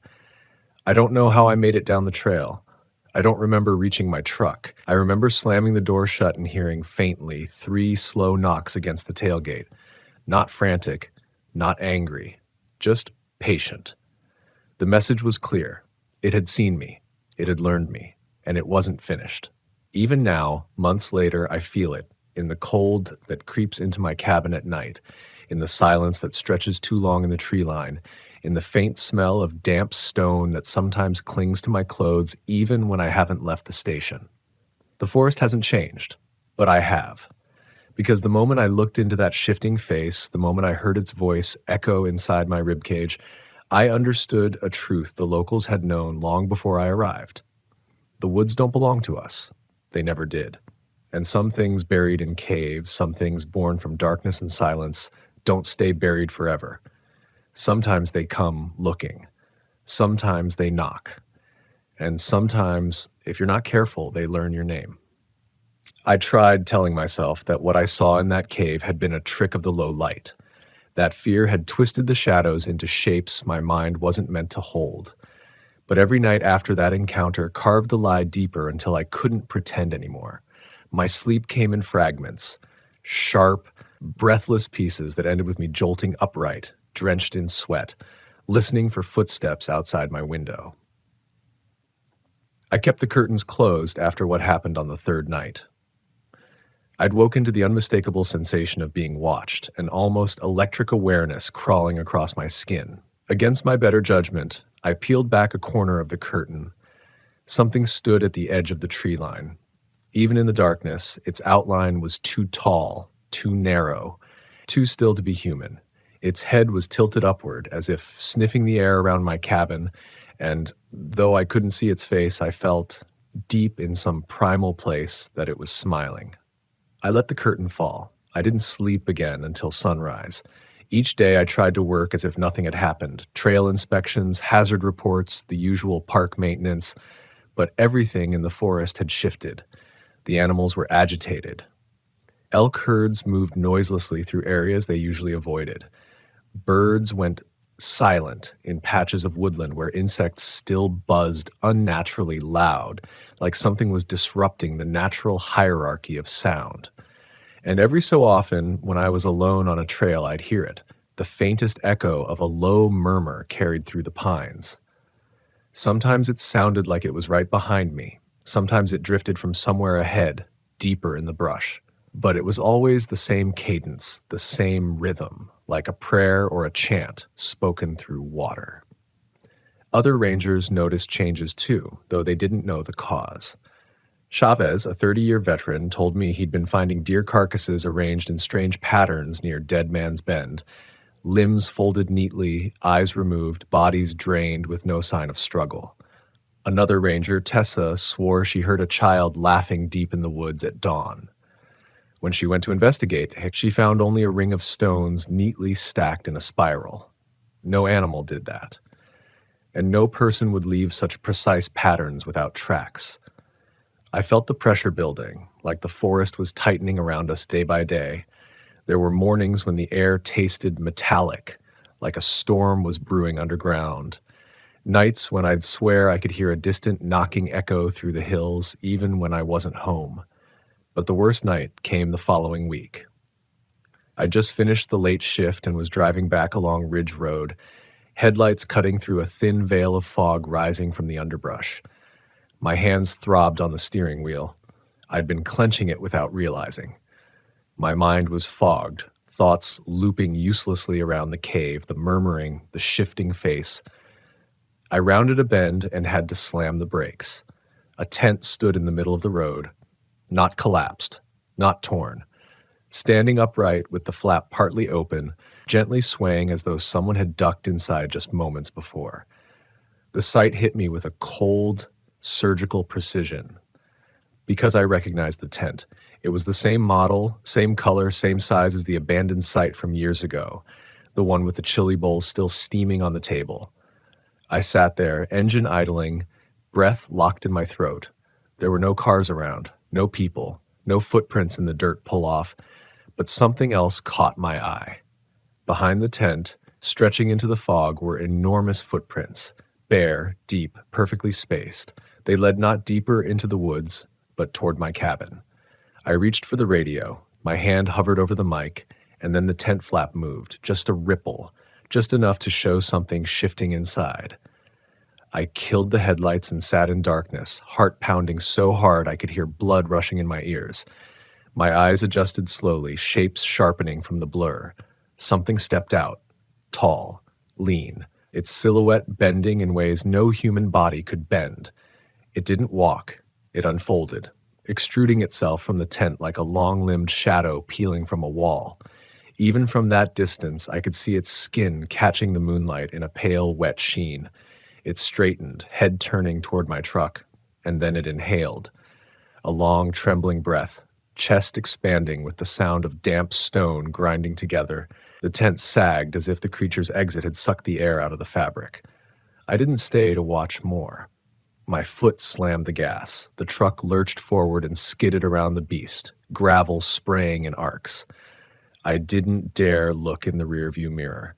Some part of me was certain that if I saw it running after me, if I watched the way its limbs would contort to match its speed, I would lose my mind. I reached my cabin in under 5 minutes, though it usually took 12. I stumbled out, fumbling with my keys, the silence around the cabin impossibly thick. Not a breeze, not a bird, not even the rustle of leaves. Inside, I locked the door, shoved a chair under the knob, turned off every light, and sat with my back against the wall, trying to steady my breathing. I stayed that way for hours, and then, sometime around 3 a.m., the knocking came. But not from the door, from beneath the cabin. Slow, deliberate taps traveling through the floorboards into my spine. I clamped a hand over my mouth to keep from crying out. The knocks moved, left, right, back again, like something was crawling under the structure, mapping the space. Learning the layout, the floorboards creaked. My pulse hammered so violently I felt my vision blur. Then came the whisper. Soft, muffled. Words I couldn't understand, but I knew the cadence. The same cadence I heard in the cave. The same low murmuring that didn't belong in a human throat. I felt the sound in my bones more than in my ears. When it finally stopped, after minutes or hours, I couldn't tell, I stayed awake until dawn, gripping my sidearm so tightly my knuckles burned. The next morning, sunlight felt foreign, too bright, almost intrusive. I stepped outside with cautious, measured steps. The soil beneath my cabin was disturbed, packed down by something heavy. Huge impressions, long, narrow, deep, ran in a path circling the structure 3 times before veering back toward the tree line. Every track pointed in one direction, toward Cold Belly Caves.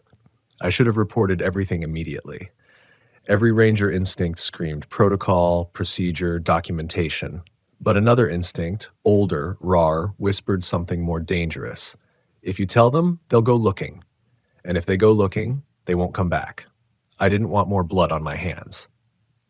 I didn't want another young ranger found shaking against a cave wall, or worse, never found at all.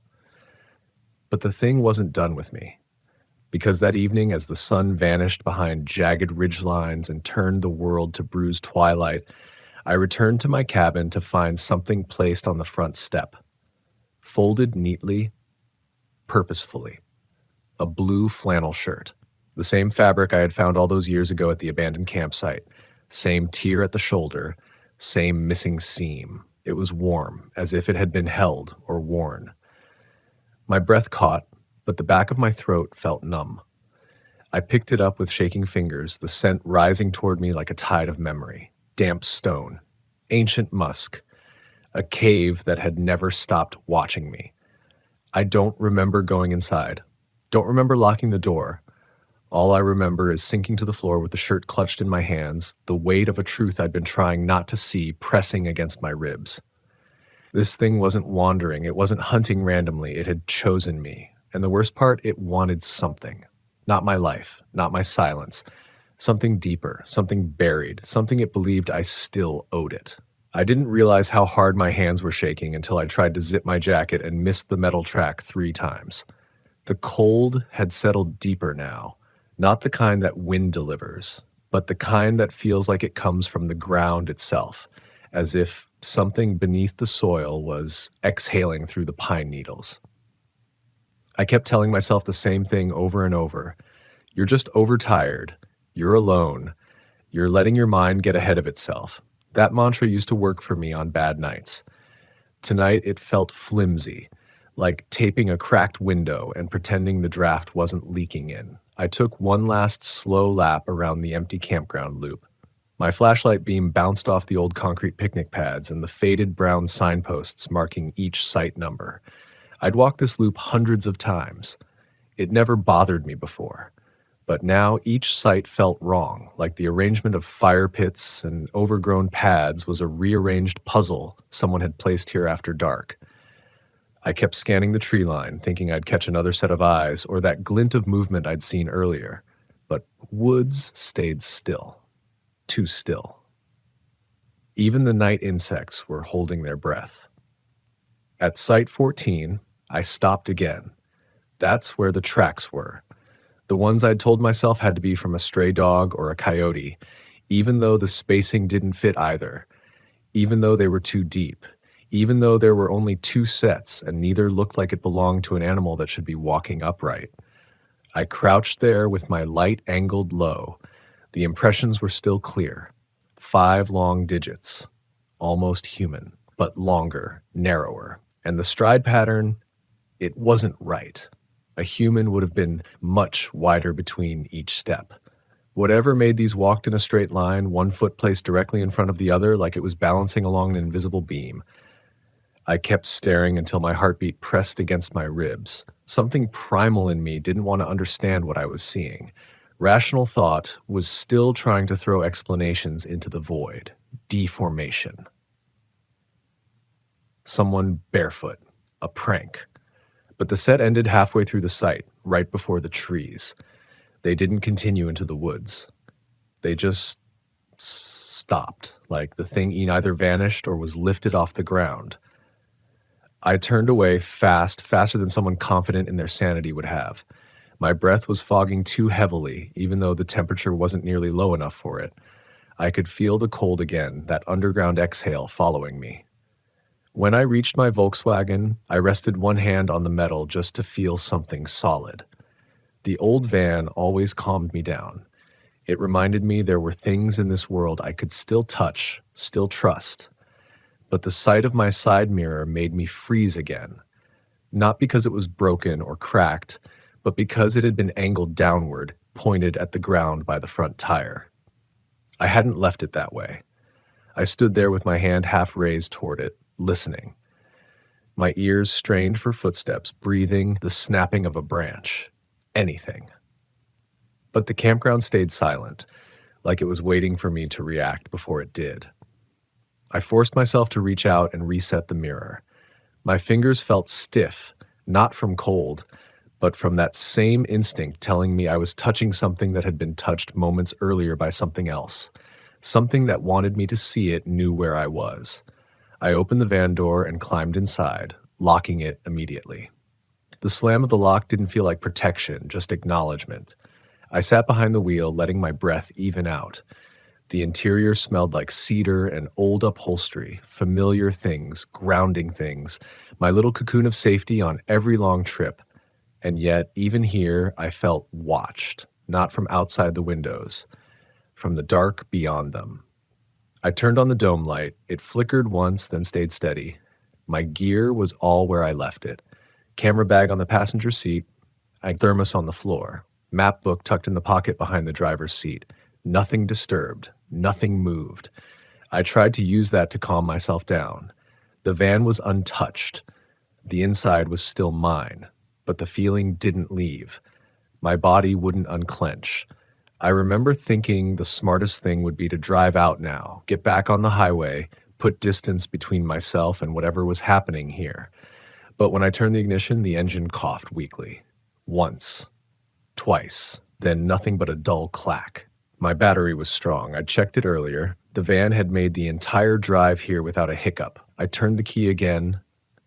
Nothing. My throat tightened. I wasn't stranded. I had options. My radio, my emergency pack. The operations cabin a half-mile down the service road, but some part of me, old and instinctive, told me it wasn't mechanical failure. It was timing. Something wanted the van silent. Wanted me staying in this pocket of dark while it watched how I reacted. I shut the ignition and leaned back in the seat, breathing through my nose, telling myself over and over that panic was the enemy. Panic opens blind spots. Panic makes you see things that aren't there or miss the things that are. After a few minutes, I reached into my bag and pulled out my handheld radio. It crackled to life on the first try. A rush of relief moved through me until I brought it to my mouth and pressed transmit. Base. This is Ridgewalker. Do you copy? Static. I tried again and again, switching frequencies, adjusting the gain, tapping the casing like it might suddenly cooperate. Nothing. I lowered the radio slowly. The silence outside felt heavier now, like the air was waiting for me to make a next move. I clicked the dome light off, plunging the van into darkness again. The only illumination came from the distant glow of the fog-muted moon filtering through the windshield. Then something tapped the side of the van. Light. Quick, like a fingertip. For every muscle in my body locked in place. I didn't breathe. My ears rang with the sudden rush of blood. Another tap on the sliding door this time. Not scraping, not pounding. Just a tap. Like someone testing the boundary between inside and outside. I gripped the steering wheel so tightly my knuckles ached. I wanted to speak, to call out to warn whoever or whatever was out there. But the words wouldn't form. My mouth had gone dry. My tongue felt heavy. A shift of weight sounded on the gravel. Slow, deliberate, moving around the van toward the front. I leaned back just enough to see the faint silhouette through the windshield. Not a full shape, not a person, just the suggestion of height, of something standing still, waiting. My breath fogged the glass. I blinked once, twice, trying to make sense of the outline. Then the silhouette lowered, like whatever it was had crouched down directly in front of the headlights, staring in. I couldn't see features, only the shape of something elongated where the head should be. Wrong proportions, not a helmet, not a hood, something else. I didn't move. I didn't dare. A soft exhale fogged the outside of the glass. Inside the van, my breath hitched. And in the reflection on the windshield, for the briefest fraction of a second, I saw my own face staring back at me, and behind it, two vertical slits of pale, almost luminescent white. Not eyes. Windows into something staring through me. I blinked, and the silhouette vanished, just gone, as if ripped out of existence between one heartbeat and the next. My chest burned, only when I realized I'd forgotten to breathe. The fog outside began to move then, not with the wind, but with intention, like it was being pulled into the tree line, like something deeper in the woods had inhaled, and the night obeyed. I knew with a certainty that chilled me deeper than the cold that whatever had stood in front of my van wasn't finished. It had only been introducing itself. The fog pulled back toward the trees in long ribbons, like something inside the woods had taken a slow breath and dragged the night with it. I sat frozen in the driver's seat, staring through the windshield, waiting for the shape to return, waiting for that pale glow to reappear behind the glass. But the space in front of the van stayed empty. Too empty. Like whatever had been there had never needed to walk away in the first place. My heartbeat was still hammering when I leaned forward and pressed my forehead against the steering wheel. I didn't know how long I stayed like that. Maybe seconds, maybe minutes. But when I lifted my head again, the fog had thinned just enough for the shadows between the trees to become clearer. That should have helped me feel grounded. It didn't. The woods didn't feel like woods anymore. They felt like a hallway leading somewhere I didn't want to go. I needed to move. Staying in the van wasn't safety anymore. It was a trap waiting to be sprung. I grabbed my jacket, my radio, my flashlight, and quietly slipped out the driver's door. The cold hit me immediately. Not the kind from earlier, the kind that bites down into bone. My boots crunched lightly in the gravel as I stepped away from the Volkswagen. The van felt smaller now, like a shed abandoned in the middle of a field. I didn't look back. I kept to the center of the campground road, where the gravel was lighter and the visibility a little clearer. Every instinct told me to head for the Ranger operations cabin. Half a mile. Maybe less if I cut through the service road. There'd be backup communications, and if the truck was there, I could radio dispatch directly. The problem was the woods between me and that cabin weren't the same woods I'd known for years. Halfway down the loop, I found another set of those prints, but this time, they weren't alone. Another trackway ran beside them, larger, deeper, the stride nearly impossibly long for anything I'd recognize. Both sets moved in perfect parallel, almost synchronized, heading toward the tree line. And when I followed the line with my beam, I found something that made my stomach drop. The footprints ended at the same point as the last time. But now, there were marks on the tree bark. Not claw marks, not scratches, imprints, pressures. Like something had gripped the trunk, not with hands, not with paws, but with something that wrapped, something flexible, something that shouldn't belong to anything walking upright. The bark dipped inward where the pressure had been. I stepped back until my shoulder blades met the cold air behind me. The forest no longer hid what it was doing. It was showing me. I forced myself forward, keeping a steady pace toward the service road. My breath came out in sharp bursts. Every few steps, I checked over my shoulder, not because I wanted to, but because my body demanded I confirm that nothing had stepped into the road behind me. The silence pressed in even tighter. When I reached the split where the loop met the narrow service road, the temperature dropped another 5 degrees. My beam picked up a thin shimmer along the ground, ice crystals forming where the fog had touched the dirt. I crouched, tapped the ground. The ice crackled under my glove. This wasn't elevation cold. This was something else entirely. Halfway up the service road, the trees closed in on both sides, branches leaning overhead like arms bent inward. I'd walked this path dozens of times. It had never felt claustrophobic until now. The beam of my flashlight jittered with every breath I took. Then the smell hit me, damp, metallic, like rust-soaked in creek water. I froze mid-step. I knew that smell. I'd found it before, near animal kills. But this wasn't blood. It was colder, heavier, almost chemical. It coated the back of my tongue as I walked. The operations cabin finally came into view through the trees. The porch light, which should have been burning all night, flickered weakly, then steadied. That flicker felt deliberate, like a signal. I approached slowly, scanning the windows. No movement, no shadows. Just that faint light and the darkness pressing against its edges. I stepped onto the porch. The boards creaked too loudly beneath me. I tested the door, unlocked. I pushed it open with the edge of my boot and swept the flashlight inside before entering. Everything looked the same. Desk, radio unit, logbooks, coffee pot, except for one thing. The back window was open, only by an inch, but the cold pouring through that gap felt unnatural, like standing in front of an industrial freezer left ajar. I approached it carefully. The window frame was damp, and on the sill there were faint streaks, not fingerprints, not smears, lines, parallel lines, like something had rested its weight there, leaving trails of condensation behind. I backed away slowly and headed straight for the radio. The moment I touched it, the static kicked in so loudly, I flinched.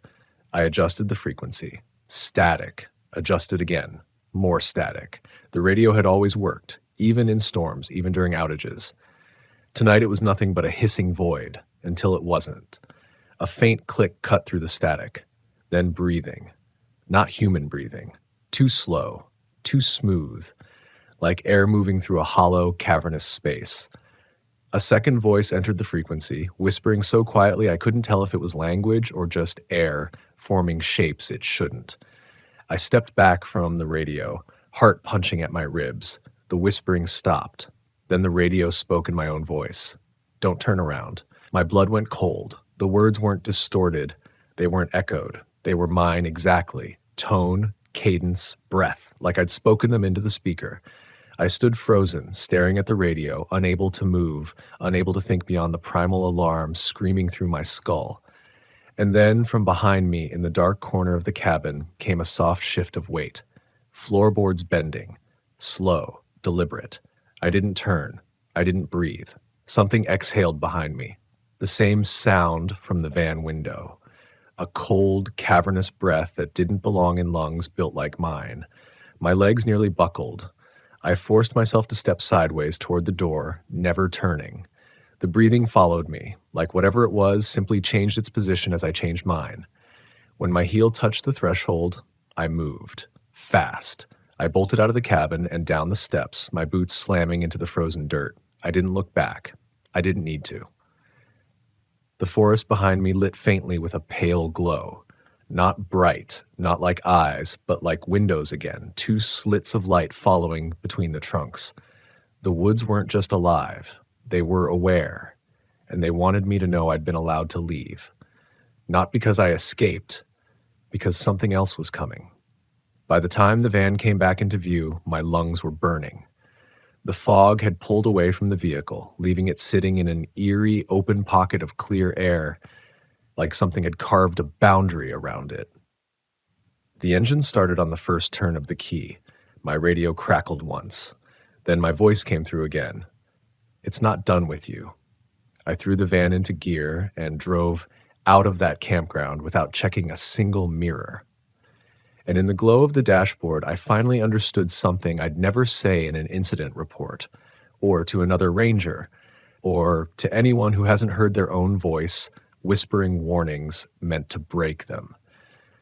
Some things in these woods aren't hunting you, they're studying you, and once they find you, they never forget.